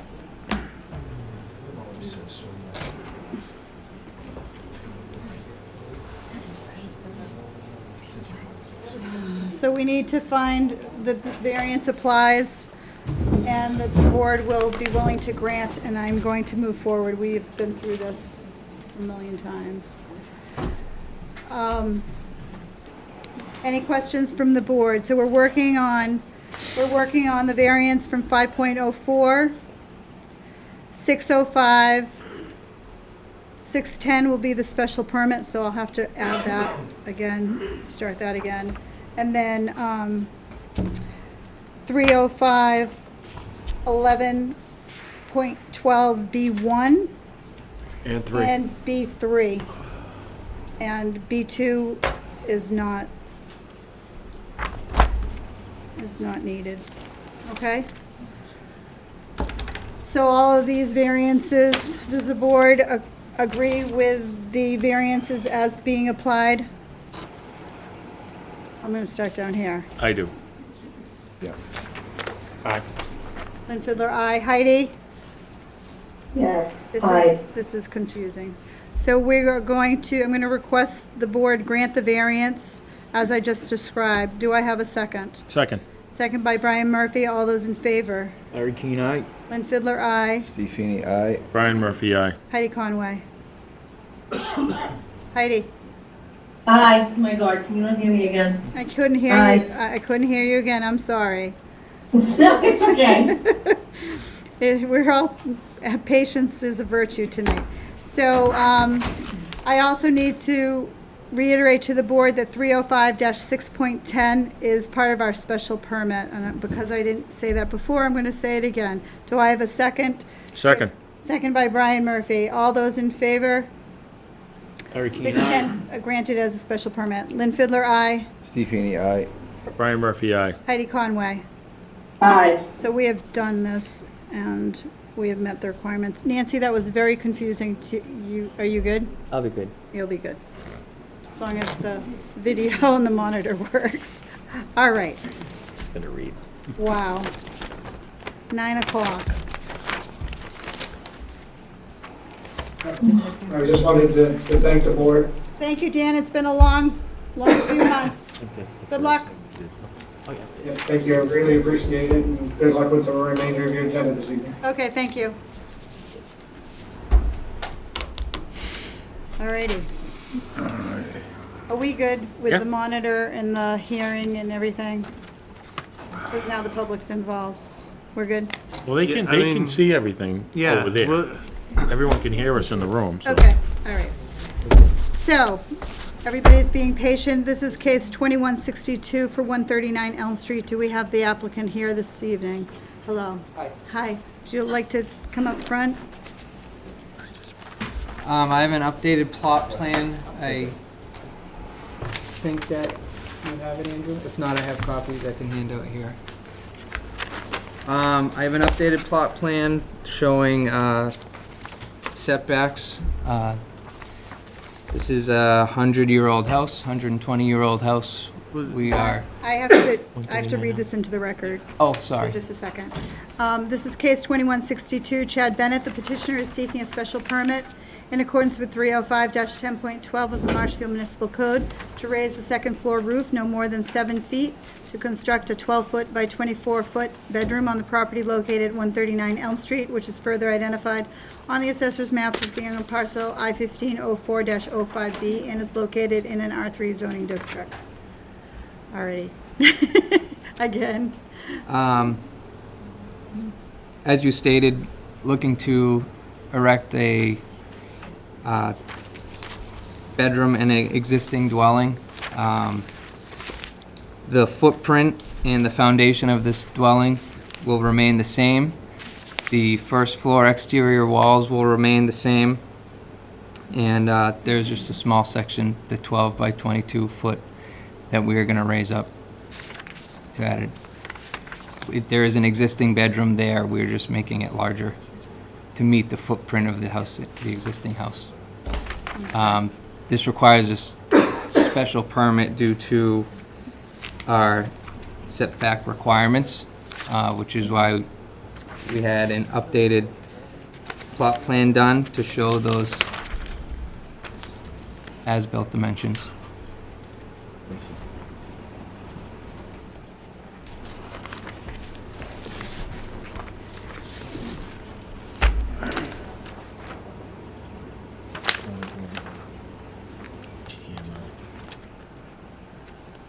Any questions from the board on the site plan? Do you have it in front of you? Andrew, do you recall this particular project? Yes. Okay, So they're, I'll just read it out to you. They have. thank you. Their nonconformity is a setback is 7.3 feet from the house. They are not looking to, all they're going to be doing is adding some volume, but not increasing any of the existing nonconformities as far as their setbacks are related to this property. Okay.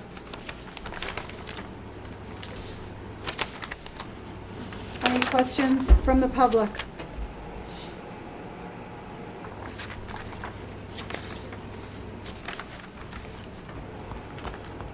Again, you need to press *6 if you're dialing in. The Zoom dumped out on this side. I'm swapping the laptop again. So we don't have Zoom right now? Not at the moment. Okay. Wait a minute. It just shut off on me. Okay.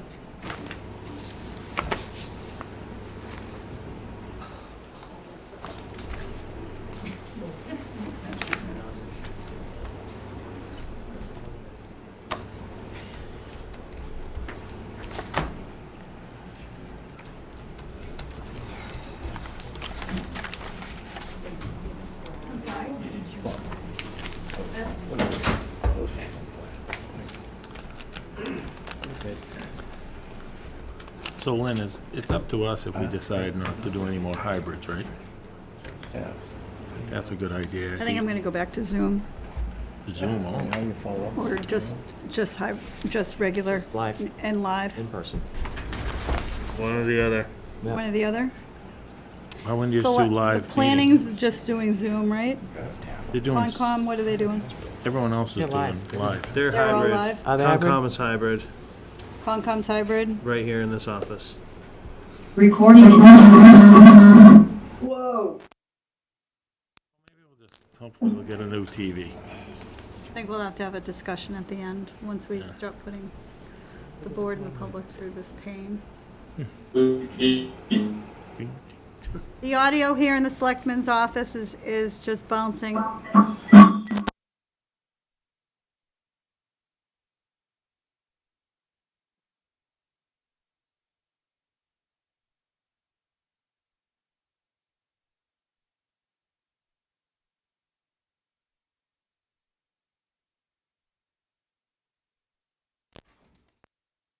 I'm wondering if I should get my.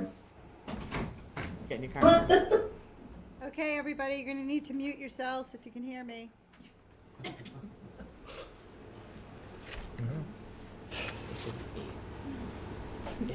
You guys can't mute yourselves. I'm sure you wish you could.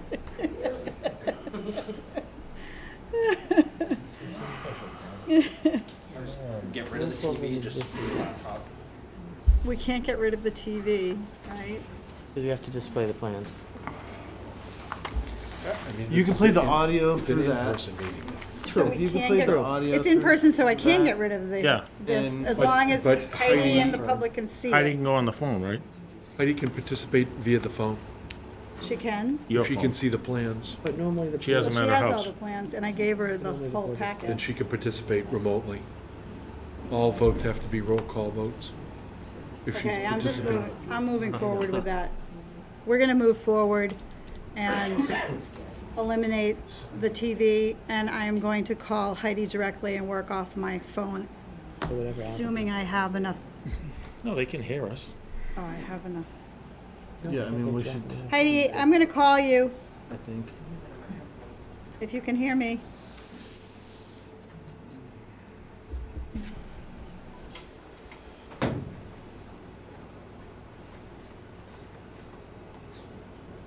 I can hear the Zoom call on my headphones now.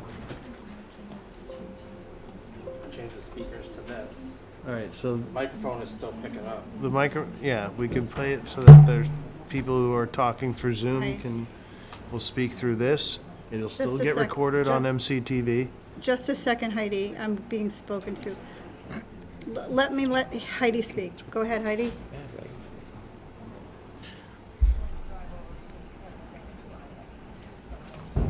Okay. Okay. I just said to Brian. So I am going to work with you off of my cell phone on speakerphone, as long as my phone will last. Yeah, shut off, put me on your phone and shut off your Zoom.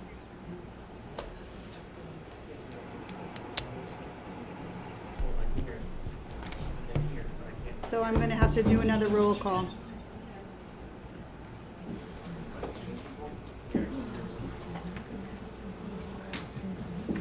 You have all of the paperwork. I gave you the whole packet today. Okay, so you have the packet, so that's good. It was a nice Yes. Okay, so we are working through case 2162, and I'm going to put you on speakerphone. Okay.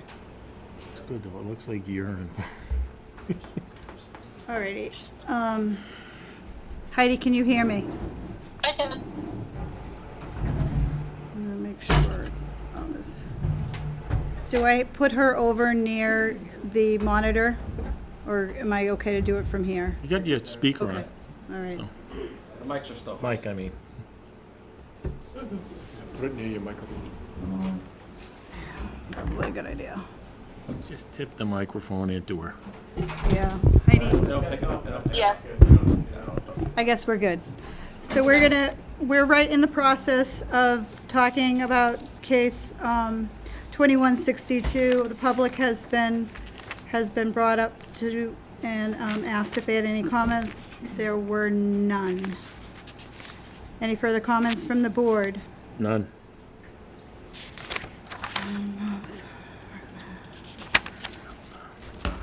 All right, I'd like to make a motion to close case 2162. Do I have a second? Second. Seconded by Brian Murphy. All those in favor of closing? Larry Keane, aye. Lynn Fiddler, aye. Steve Feeney, aye. Brian Murphy, aye. Heidi Conway. Aye. How about that? So vote of 5-0 to close. I'd like to make a motion to grant the special permit for 139 Elm Street. Do I have a second? Second. Second by Brian Murphy. All those in favor? Larry Keane, aye. Lynn Fiddler, aye. Steve Feeney, aye. Brian Brian Murphy? Murphy, aye. Heidi Conway. Aye. Okay. You're all set. Thank you. See you at the building environment. No, I feel like we should applaud. Okay, moving forward, do we have case 2163, Kathleen Fox and Terrence Power? Would you like to approach or? Well, I have a question. Sure. Oh, we don't want to be able to see A her visual documents. presentation with photographs and so forth, and now we're not going to be able to show that. So, do you have That's those right. in front of you? I have you presented them to Nancy? Yes, Yeah, but they were they were saved to the file. PDFs, so. They were saved to the file. So we can open this hearing and leave it at your discretion whether or not to move forward and close it at the end of the night and vote. But I'm going to read it Yeah. into the record and have a seat. Just received that. Well, we would like to ask for a continuance if we can't present the, If you would like to do Photographs. that, we can certainly do that. yes. If you would like to ask for continuance, but I will read it into the record. Okay. And then we will ask the board for a vote on that. This is an appeal, so this is one of those ones you need you have 100 days to act. Okay, alrighty. So this is case 2163, Kathleen Fox and Terrence Power in accordance with 305-10.09 of the Marshfield Municipal Code. The petitioners are seeking an appeal of the building commissioner's decision not to enforce the landscape buffer and screening conditions included in special permit 15-71 on the property located at 2205 Main Street, which is further identified on the assessor's maps as being on parcel E20-01-03 and is located in an R1 zoning district. My name is Lynn Fiddler. I am the hearing officer. The applicant has requested a continuance. Where are we looking at for a continuance?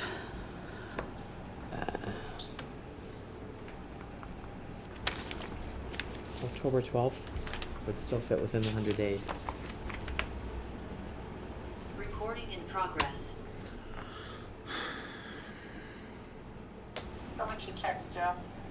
Yeah, Attorney DeLisi is driving here. Is he here? No. Someone call I'm him. not texting. I have enough I going don't know his on. What's that? What was he? He's coming, he's on his way here? Yes. Yeah, because he was on the same boat I was.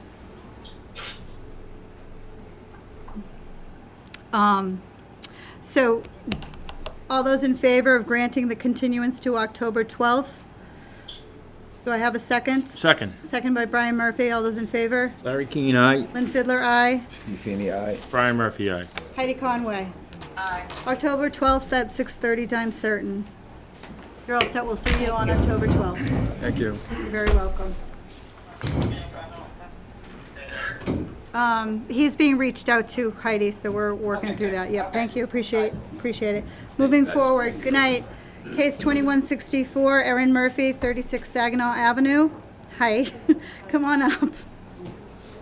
I'm going to read it into the record. The petitioner is seeking a special permit in accordance with 305-10.12 of the Marshfield Municipal Code to construct a 28-foot by 24-foot addition at the rear of the dwelling on the property located at 36 Saginaw Avenue, which is further identified on the assessor's maps as being on parcel M08-1001 and is located in R3 zoning district. So, we don't have the screen to help, but the board does have your application packet Yes. in front of us. Yes. And Heidi has it as well. Perfect. So, would you like to describe your project? So right now, we have the site plan Yes. in front of us, so why don't you do that for us, and we'll go right through this. We are, oh, go ahead. No, go ahead. I just want to say, I believe that the contractor was on Zoom to present her case, but I think she's going to do just fine. He is. I have him on mute. But I think You'll be fine. I have a Good. good understanding of the project. Okay. So what we're looking to do is put on a 24 by 28 addition on the back of our home as a the first floor bedroom for my mother. My parents own the property since '77, and with my father passing a couple of years ago, and onset of COVID and all that, she's decided that she doesn't really particularly want to live alone and wants to live on first floor living. Right now, currently, all the bedrooms are on the second floor, and she does spend some time in Florida, so what we've decided, what we'd like to do is just put an addition on the back of the home. Within all the setbacks, I don't believe would need any variance. The only issue, the reason why we're here, the reason why it's non-conforming is because the lot is 9,000 square feet as opposed to the 10,000 square feet. So the footprint is within all the setbacks. We're 10 feet off the garage. We're 16 feet off of any of the setbacks, 40 feet from one neighbor, 20 feet from another neighbor. The addition itself, there should be no need for any variance. Just a second.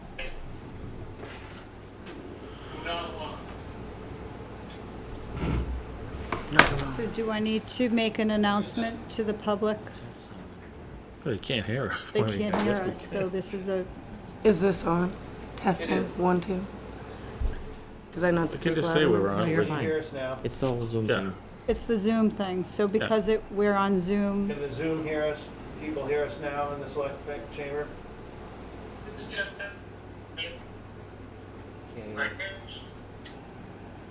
you can't hear the applicant. Not missing much. No, just keep going. You can hear her fine. Can you hear, Can Heidi hear me? Heidi's up there. She can- Heidi can hear you, so the board members can hear you. Keep going. Taking my feet there anymore. They're not taking your feed any longer? That's the only reason I can think of, because nothing changed on my end. Do you want me to ask the builder? He's on my phone right now. Want me to ask him if he can hear us? Because he's on Zoom. John, can you hear us by chance? Are you there? Okay, but you can hear what I'm saying? Heidi, just, Am I coming through the phone or coming through Zoom? Both. He said I'm coming through both. okay, Just thank keep you. going. So we're gonna keep, we're gonna okay. let you keep going, and if you need to call him. Was there a question from someone, or they just said they No. couldn't hear? No, we had a so as long as the board members can hear, Hear you. you can hear us, I think we're good to go. Okay. Okay? All right.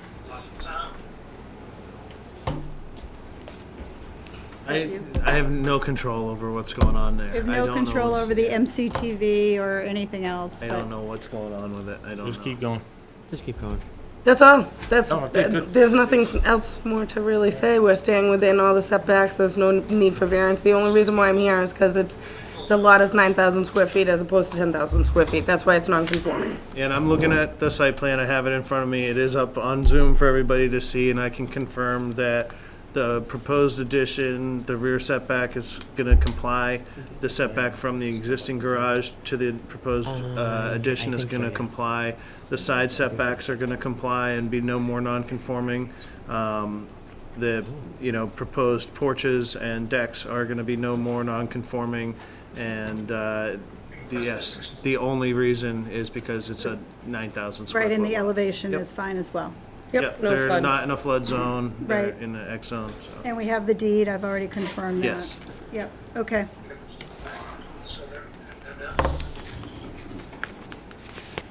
Any questions from the board? None. So the public is unavailable to call in at this time, Bob, and this goes under the. They can hear. In-person Plus the meeting. public It's an that's here. in-person We meeting. indicated in the notice that It's- if there was a failure of technology, it's an in-person meeting.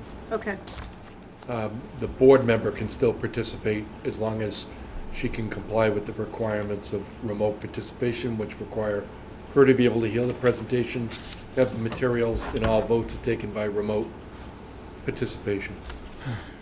and that's reiterated in our agenda for this evening. Yeah. Thank you.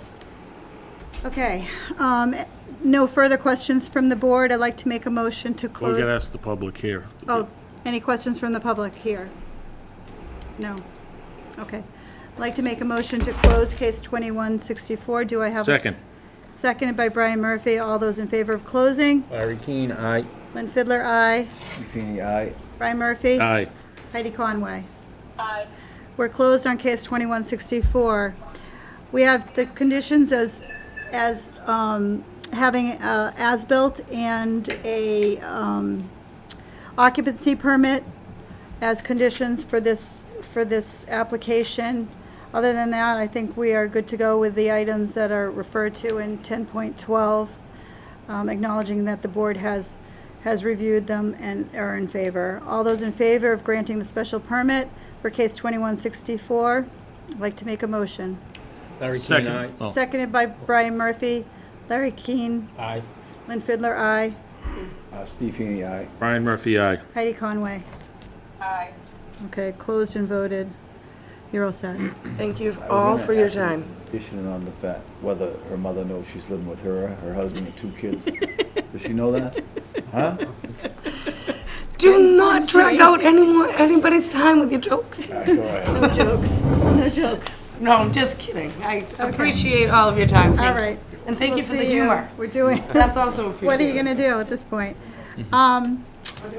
So Heidi is recused from case 2145A. Is that correct, Heidi? Okay. Right. Yes, that's correct. So do we have the applicant here for case 2145? Hi, sir. I want you to understand that you have a 4-member board at this particular time, so it's your discretion whether or not you'd like to continue. Yeah. Definitely, yeah. I came from New Hampshire, I want to go back. For tonight, I mean. All right. These hybrid issues. Rich has been waiting for this one for a while, okay? So Heidi, you can just, I'm gonna put you on, She can listen, huh? yeah, you can, I'm gonna let you just listen, okay? Like, okay, all right, very good. I'm gonna read this into the record.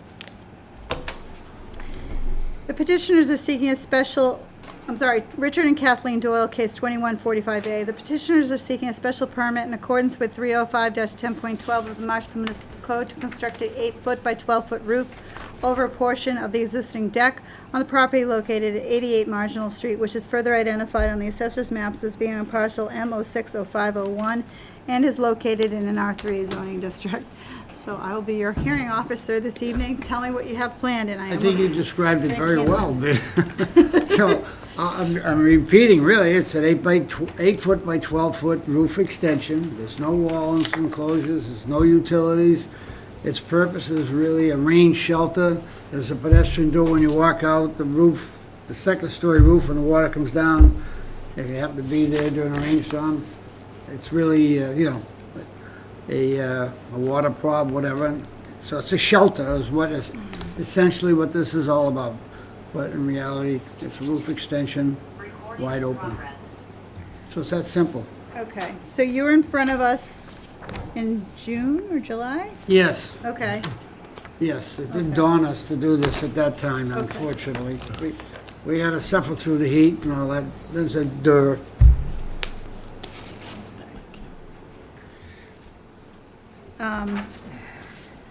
and I've looked at this as well. Any questions, comments from the board?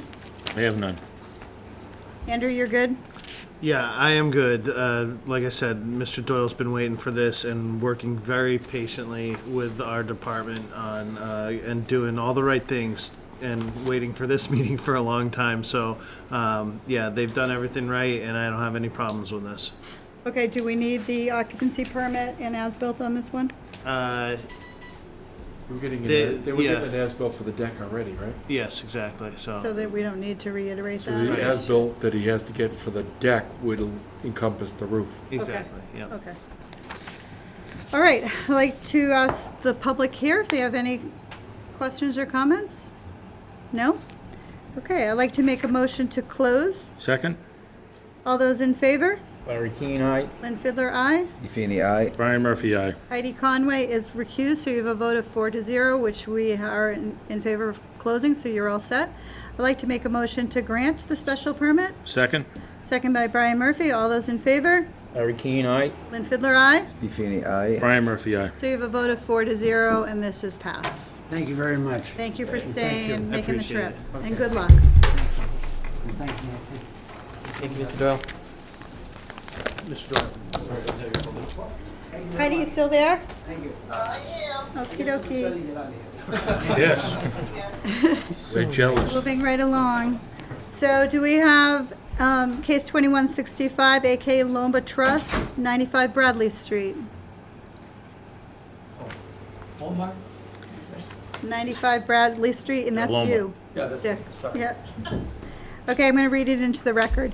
2165 A&K Lomba Trust, the petitioner is seeking a special permit in accordance with 305-10.12 of the Marshfield Municipal Code to construct a 19-foot by 16-foot one-story addition and a new 2-foot 8-inch by 6-foot 8-inch bulkhead entry on the rear of the dwelling on the property located at 95 Bradley Street, which is further identified on the assessor's maps as being on parcel M08-245 and is located in an R3 zoning district.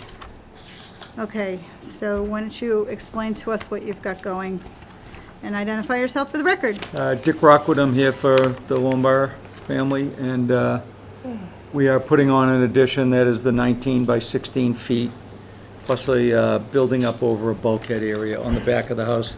The only reason I'm here is I'm non-conforming on one side, which would be the Southern. southern side, yeah, left side of the house. If I flip this around. We're non-conforming there, so that's why we're here. It's just a one-story addition. And the addition actually conforms to all the setbacks. And you probably have my architectural plans there, but Yeah. This is non-conforming lot and south side, okay. We have the deed. Yep. Good, yeah.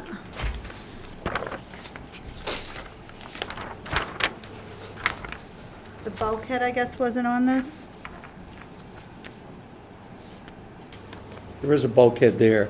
Instead of the slanted bulkhead, we're just putting a little doghouse roof over the bulkhead, Where is that going?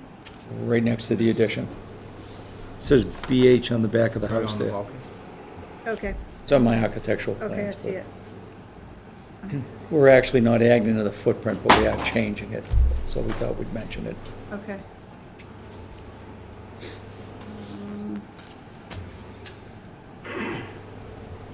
Side yard, proposing 7.2, rear 37, front 38.4. No change on the frontage. Okay. Anything to add? We're good. It's okay.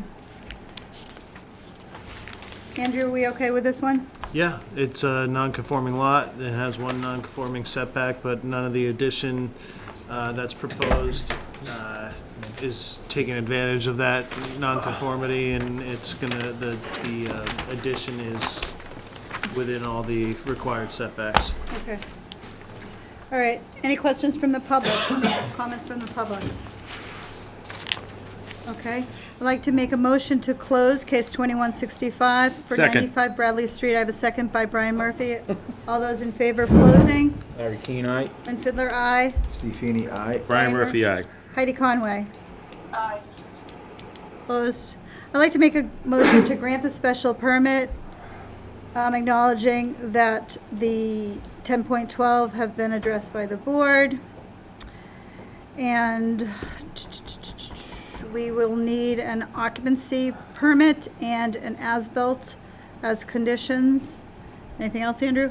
We good on that? Okay. Do I have a second Second. to grant the special permit? Second by Brian Murphy. All those in favor? Larry Keane, aye. Lynn Fiddler, aye. Feeney, aye. Brian Murphy, aye. Heidi Conway. Aye. Hello, this is Jeff Banks. I can't hear what's going on. Yeah. Jeff, can you hear me? All right, we're done with that one, right? Jeff, can you hear me? Yep. Yeah, I'm gonna he's keep one moving mark out. I forward. know. So you're all set. Thank you very much. He cuts in and out. This is Tough night, one- guys. this is one Appreciate for the your record. sense of humor. What else are we gonna do? Stick to it, stick to We it. could have left at Appreciate 7 your o'clock. patience. Thank you. Well, why don't we move past that F and go to G? F, they're having a hard time hearing us? Yeah. So Jeff Banks is the next applicant. He can't hear what's happening in the chamber. I don't know if that's, everybody's having that same effect. I've sent some multiple chats, but nobody's responded to any of those chats. Okay. So Does he the wanna call applicant's in? not able to make their presentation, Correct. so, do we have any way of telling them, do we have a contact? And so I'm gonna recommend if they're not here, that they continue. Yeah. I can probably find his phone number and try to track him Is it down on and the give him a application? call. Because he can drive down. We have 2 more. Yeah, I'm we have- sorry, we have You could give them We a have choice. one more, Two two more. more cases. Why don't we, are the other two in the room, I'm assuming?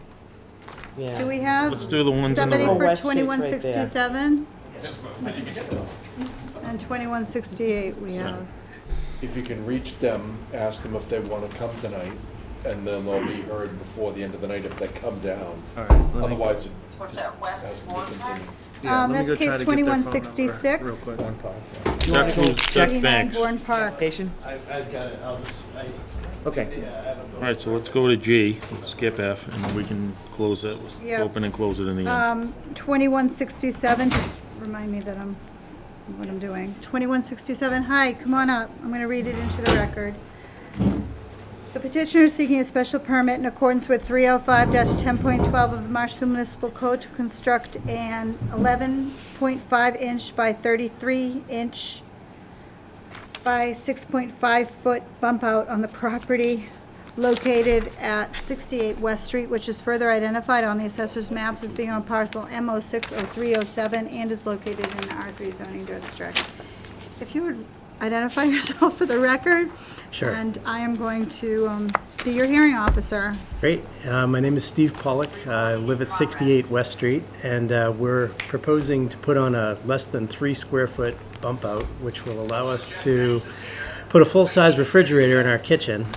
We have a very tight kitchen, and presently we have a under-counter refrigerator and under-counter freezer in there, which is not ideal. And by putting this bump out on, it'll basically allow us to put the full-size refrigerator in the second floor, and we will no longer have to go down to our basement.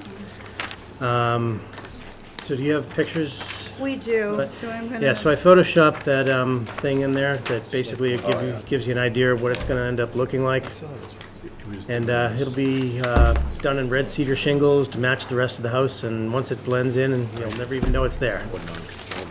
And the only reason I think that we're here is because we're less than 10.5 feet from the property line.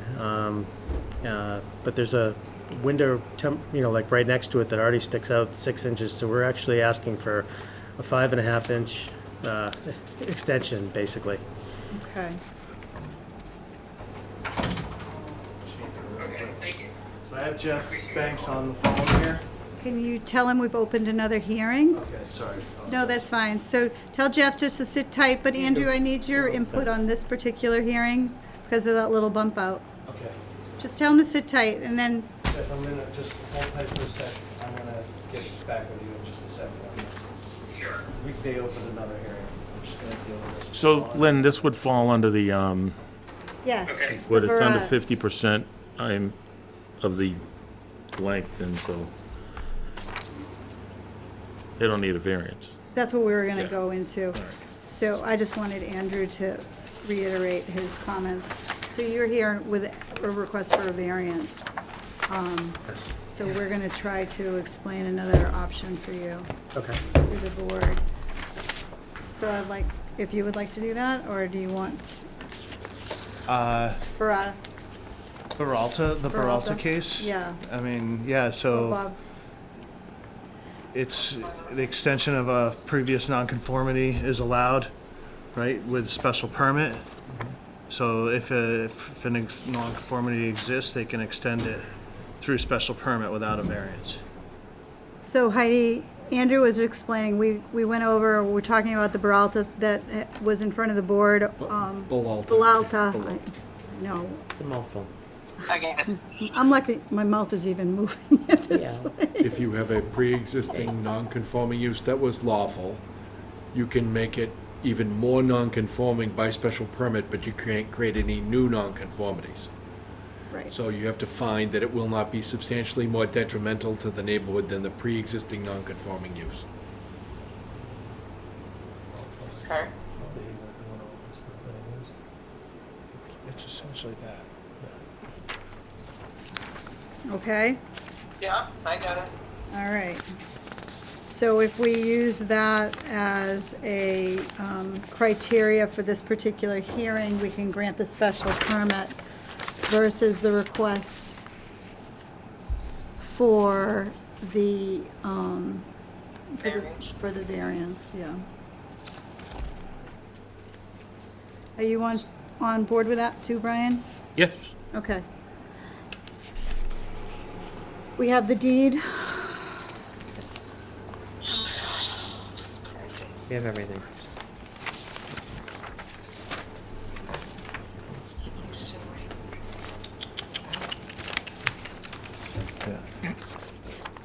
Heidi, we can hear you sighing. Nancy has the deed. Being a kid or something.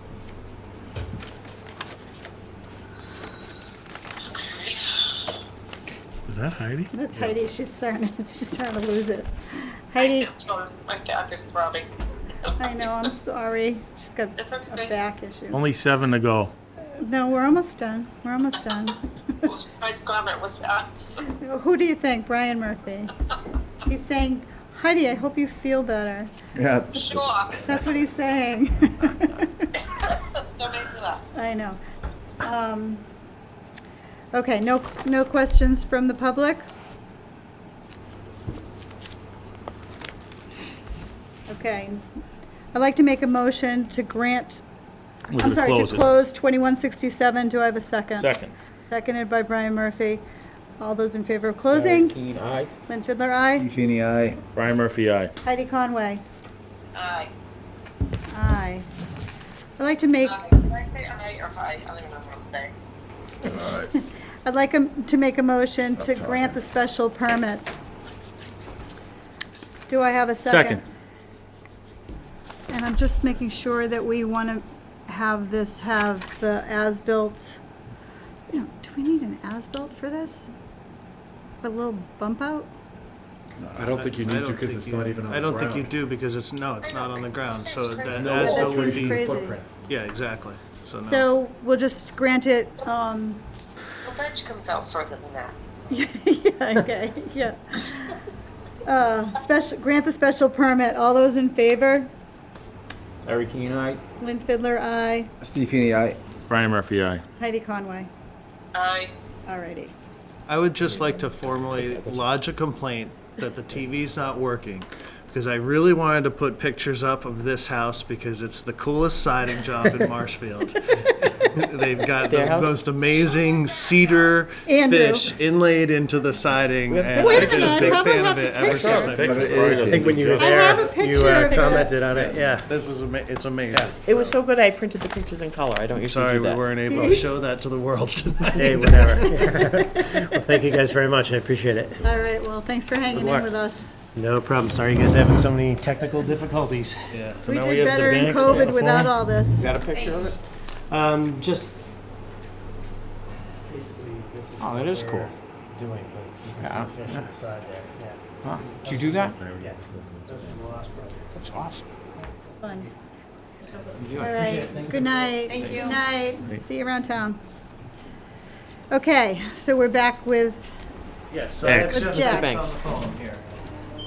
so Heidi, we're working on a phone. Okay, so we have two phones, just so you're aware, we have two phones operating, Jeff. We have one for a board member and one for you. Okay? So I'm just making you aware. So Heidi is working off of my phone. Santos. And she has the materials in front of her, and we have our materials in front of us. So I'm going to read this into the record, and then we're going to get started.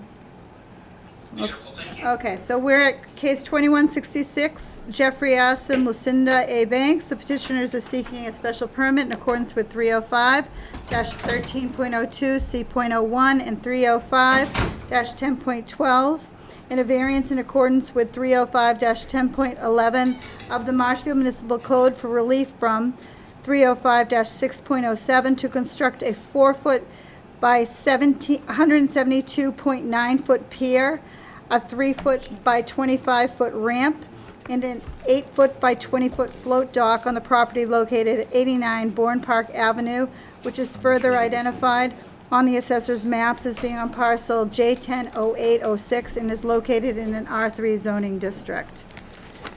So Jeffrey, if you wouldn't mind explaining to us your project, and I'm going to start going through this. Sure, so we had constructed this pier that you just described a couple of years ago. And we were just informed that we had a fully approved dock. We had already got everything permitted, we already got everything stamped and done. And then we were informed a couple of months ago, or maybe a month ago, that there was one more thing we were supposed to get approved. It was supposed to go through the building department. So we were asked to resubmit everything through the Conservation Committee, and that's what we have done. Okay. So you've gone through all of the, I see you've got a Riverhawk Environmental, and they're very thorough. I have that part of the record. We have the as-built here. Just give me a second to catch up. Yeah, Bob Rago is online, but I think he's just having difficulty hearing. Bob Oh, Rago from Riverhawk is online. But I okay, believe he's just having difficulty hearing everybody. okay. If you want Do we add another phone? Let's not go to him unless we need him, but if we absolutely have to, we can have somebody come on speakerphone. Okay.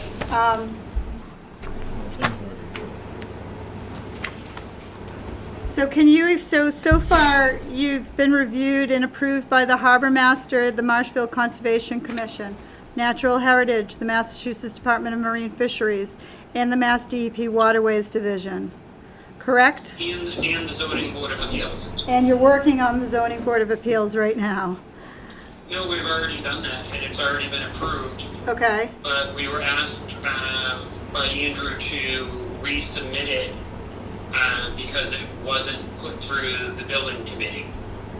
Is that true, Andrew?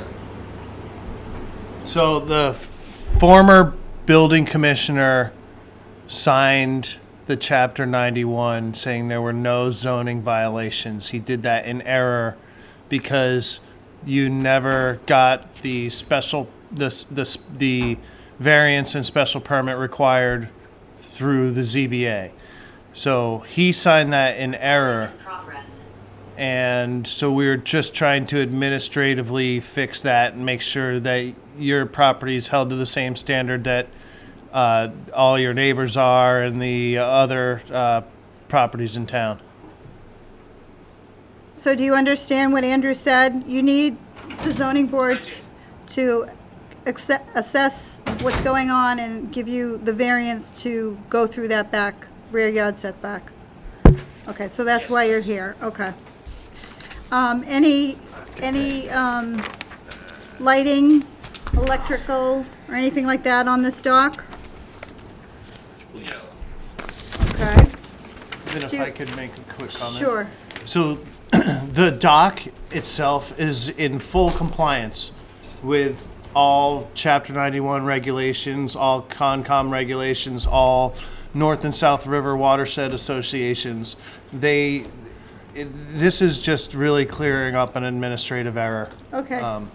On the town's part, ultimately. Okay. It was not their issue, yeah. All right, so I'm just gonna, based on that, we are going to just quickly. I've already reviewed it, saw the deck. I've looked at it as well, but are there any questions from the board? None, I have none. So we have conditions identified that we use as a go-to for our decision. So I just want to make sure you're aware of that as well. The ramps, walks, platforms, and other structures shall not be extended or increased in height beyond what is shown on the plan. The applicant shall comply with the order of conditions issued by Marshfield Conservation Commission. This is just, I could keep going down. They go It's get- 1 through 15. Yeah, they go 1 through 15, and they're part of our conditions. I'm just making you aware that you do have conditions that are part of this decision. I am aware of that. Okay, very good. So I'd like to ask the public if they have any comments on this particular hearing. There are none. So you're here in front of us for the Special permit and the variance. special permit, so I'm gonna start by closing the special permit. I'd like to close the special permit. Do I have a second? Second. All those in favor? Larry Keane, aye. Lynn Fiddler, aye. Feeny, aye. Brian Murphy, aye. Brian Murphy, Heidi Conway? Aye. Closed. We're gonna vote on the special permit with the conditions itemized as 1 through 15. I'd like to grant the special permit with those conditions 1 through 15. Do I have a second? Second. Second by Brian Murphy. All those in favor? Larry Keane, aye. Lynn Fiddler, aye. Steve Feeny, aye. Brian Murphy, aye. Heidi Conway? Yes, aye. Okay. I'd like to make a motion to grant the variance with the conditions 1 through 15. Do I have a second? Second. Second by Brian Murphy. All those in favor of granting the variance? Larry Keane, aye. Lynn Fiddler, aye. Steve Feeny, aye. Brian Murphy, aye. Heidi Conway with the conditions. Yep. Aye. Thank you. Yep. So, So you're all set. Thank you. Thank you, Jeffrey. Thank you, everyone. Thank you, Andrew. Thanks a lot. I'll be in touch with you tomorrow, okay? All right, sounds good. Thank you very much. Bye. Okay. Now we have Santos. Joseph Santos, petitioner is seeking a special permit. You're here, obviously. In accordance with 305-10.12 of the Marshfield Municipal Code to construct a 31-foot 11-inch by 19-foot 11-inch addition on the existing footprint on the property located at 170 Meadowview Street, which is further identified on the assessor's maps as being on parcel K120206 and is located in an R3 zoning district. Would you like to come up front or just hang out in the back? It's up to you. Why don't you come up so we can hear you? Hi, everyone. I'm Kim Dunn, speaking for my father, Joseph Santos. So we're looking to put a second floor on the existing ranch home. So we are looking for special permitting. It's all within the footprint that exists. Yes. Thank you.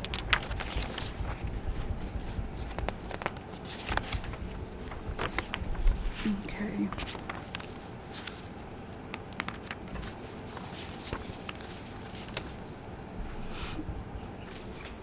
So we had some correspondence on the elevations for this. Julie submitted, Recording in progress. yes. I do have a copy Okay. if you need it. Yes, please, thank you. Thanks so much. Thank you. That's great, thank you very much. I don't trip. I'm I okay. already saw it. I have, I already saw it too. So you're under the 35 feet? Correct. I believe it's 26.2. Yep.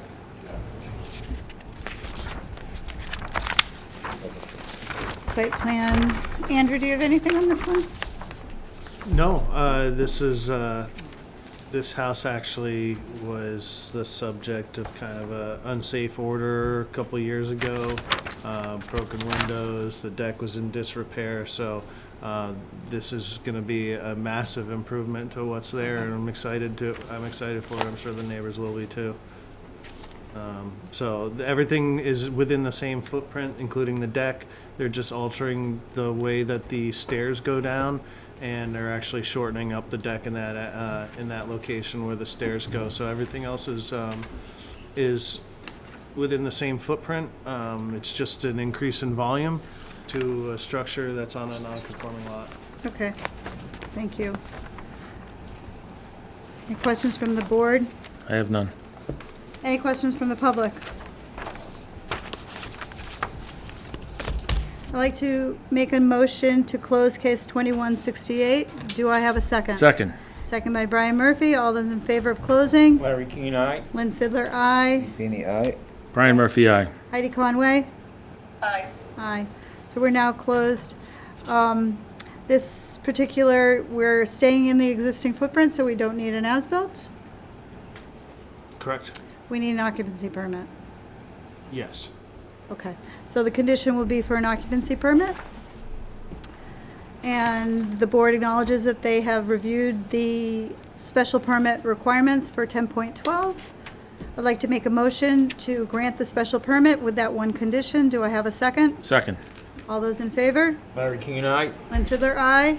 Feeny, aye. Brian Murphy? Aye. Oh, sorry. Heidi Conway? Aye. Aye. Thank you, everyone. You're all set. Good night.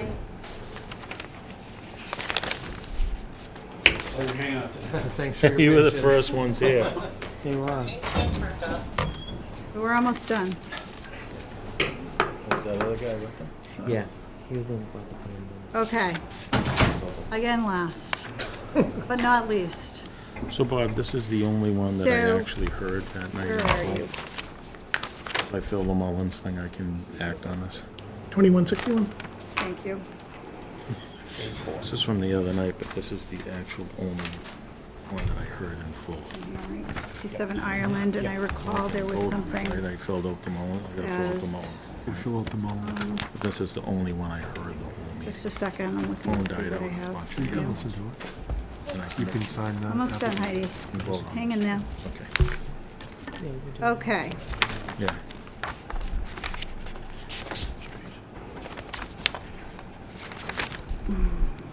Yes, I did, yeah. It's behind. So okay, this you is a answered. continued hearing Not this week, it's 2 for weeks ago. Scott and Lisa Ripley, 57 Ireland Street. And the last time the applicant was in front of us, we requested a plan. Andrew, can you help me with this? 'Cause this seems to be all I have. Oh, wait a minute. Andrew, can you opine? Yep, we got structural plans from Rivermore Engineering for the deck. Well, I think last time I was here, there's where the structure was built, not built completely, but built. And then Andrew requested that we get stamped engineered plans, which we did. Okay, so I'm seeing in front of us S 1.1 by Rivermore, as you've just described, and S 2.1, and Andrew's had a chance to look at this. And we talked to you a little bit about the importance of coming and being vigilant in Absolutely. doing your special permit, and I think you recognize the importance of a special permit, and I absolutely don't, and I apologize last time, but don't yeah, no, apologize again. I understand that, and you were working with the board last time, and we're gonna get this resolved. I do want Andrew to speak with you this evening and get it on the record, and then we will see what the board has to say, see if there are any comments from the public. I don't see anybody here, so, and then we'll move to close and give you our ruling. So, Andrew, would you like to Are share you the some? contractor or owner? I'm the contractor. Okay. So the thing for this is, that, we've got this one, but we also had the other job down the street that you guys did as well. I did pay for that one, We still haven't had the permit. though. That permit was never paid for or closed Vinyl out. siding?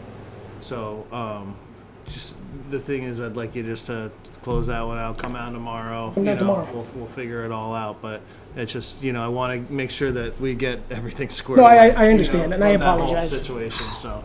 Yeah. But I did get a permit. I applied for the permit for that. Right, correct, yeah, Okay. but we gotta just pay for it and. Yeah, I understand. and issue it, and I'll then be down here tomorrow. Yeah, very good, that's it, appreciate it. Thank you.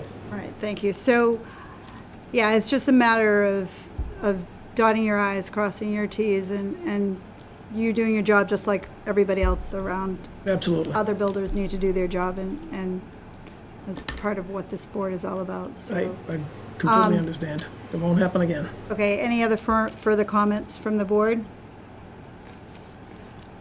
Okay. I'd like to make a motion to close case 2161. Do I have a second? Second. Second by Brian. All those in favor of closing? Larry Keane, aye.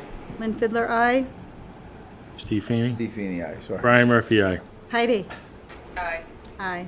So you're closed. Does the board feel we need to deliberate on this? No. No.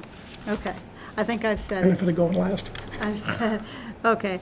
I'd like to make a motion to grant this special permit, making sure that, do we need an as-built? We have what you would We have an want? as-built. Okay, I'm just being a little punchy No, at this okay, point. that's fine, we're good. Okay, you're good. Second. Seconded by Brian Murphy. All those in favor? Larry Keane, aye. Lynn Fiddler, aye. Steve Feeney, aye. Brian Murphy, aye. Heidi? Aye. Okay. So, did I just close it, or That's did it, you closed and we We're good. did it, yep. Holy smokes. All right, thank you. Thank you. I'll see you We'll see you tomorrow. Thank you Yeah. very It'll be in the much. afternoon, is that okay? That's fine, anytime, yep. So I think when they only need to get a new TV, and we won't, So, the two Yeah. problems we had really are different. I don't mind trying to do this if we can. As long as they get the TV fixed, I don't have a problem. And we're doing the notification, so But the hybrid notice you're doing cures any problems that That we exist have. because of the technology. I think the board should try to continue to do these hybrid meetings because I there's agree. people that never participated before that can participate now. And if you're trying to be transparent, you might as well do it. You I know, like doing it. Hopefully this is an aberration and they're not gonna have these problems, but I do think. we've had so And it helps many some of the board different members, things happen too. to us like that. Remember the cameras, you know. so many things. I think If it we- helped. But I think we, Sorry, Oh, I go think it ahead. helped having IT here to see the struggles see, that yeah. we've been experiencing on Yeah, a regular whoever basis. texted me, I don't know whether it was Heidi or whoever, when I was over at the, Did you call tell Michael? Oh, yeah, I've been Okay. texting him all night. I didn't know if it was you or Michelle. I'm sorry, Amy. I mean, looks it's like they hard just enough need a to new do TV. Or this. somebody That's it. texted me, and then I told Michael. I think I and Michael texted sent everybody in the IT group. here. Yeah, because John was trying to help us via text because he stayed back before he went over there. And then when he left, he tried to help us via text. And then he sent a text that Michael is sending them back. But he diagnosed the whole thing. These guys tried it. It's the TV set. I mean, that's not something you would expect. That No. TV's not that old. I don't know, So it I'm didn't gonna seem do like the something. TV I'll to take me. it home tonight and check it out for a month, a year, or 2-3 years, and we'll see how. It looked good in my living room. So I think that, Right? so prior to our next hearing, I think that we need to know that we are good. If everything Cannot works. do- I cannot do that. I can't But put the we board were through good. You this. lost at least an hour. We Oh, at lost least. an But we hour. were It's good. now 10 Everything was up o'clock. on the screen, and all of a sudden it went away. It was a generous, we've been Yeah. at it since, well, I didn't start till 7:05. But then we had the breaks I in almost between. drank hand sanitizer. It 'cause I tastes, had it's it not next bad, to my Lynn. water. It's actually not that bad. Hey, is there any way we can move that? Yeah. Mr. Feeney wants to mute you in the phone. She's- But so I think we're good. We just continue on. She's on her way. I'm all for him. It's just, was really earlier before he diagnosed this. We just have nothing but trouble. You know, and now it seems to be, it's squared away. This is something they understand. The TV's broken. Last meeting was smooth. The last meeting. Yeah, was but it really seems well. like the Before ones that, when we I'm probably had here, Such a big meeting. I think it's when I'm here. It's the TV, I guess, is what I'm hearing as a technical glitch. It's no, it's NG. It's no But good. I don't So know. the You know me. attorney for Webster Point wants to know what's next. He's on here, right? Don't they? Yeah, so before we end, so we His have, public Yeah, hearing we gotta- notice went out yesterday. Okay. I didn't send it to the attorney though. I just sent it to the, Send it to Begley. okay, yeah, I just realized it. I just sent it to They the, may appeal it, but the brothers. so Nancy, on our agenda for the very end for the next hearing has Webster Point Village on there, but we don't have a formal request for a hearing. So how does I that, was told we had to schedule it within, so it's scheduled and then, so. So did they give us a formal request for that hearing? no, For the- they did already. They asked you to approve it as an insubstantial change. You denied it. You said it was a substantial change. And that's the actual. And that's your action, and now you have to commence a public hearing within 30 days. So we're seeing that, okay. So All you're right. gonna see them here unless they appeal and get that stayed. If they appeal, then you'll stay that public hearing until there's a determination by the HAC that that's a substantial change or an insubstantial change. If they appeal it, That's why they're still alive on everything else, because they're under appeal. right. Yeah, they are, and they Yeah. still. So, The HAC would automatically give anybody all the extensions they want. so would you recommend we go into executive session prior to the Webster No, it's Point just next a- time? It's just the tell same us- thing. Tell us, I mean, it's a substantial It's a substantial change. We've change, already, and then you have to They decide have- whether you're gonna approve that substantial change or not approve it. right. Look at, I mean, it's possible that you could eliminate that condition from the Marshfield side of the project. The problem is they've made a settlement agreement that requires them to have it with the abutters. How do you get out of that? It's a Well, they have contract. to negotiate it between have to themselves. But how does that, Then we could get rid of it. They can't get out of it. Plus, they already appealed this condition once before when they asked for relief, they appealed it, and then they withdrew With I know, it's prejudice. crazy. with prejudice, which means they can't ever bring it up again. Right. the 20 days? So if they appeal the HAC, they're gonna lose. And if they don't lose, we'll appeal it to the appeals court, Yeah. or the Superior Court, and then they'll lose. And there'll be no further law. You know what the solution is? They have to pay $50,000 to the Wildlands Trust to hold the CR, not 20,000. Right, and then it's Because done. if you That's pay as the simple as Wildlands that? Trust enough money, They'll hold it. they'll hold it.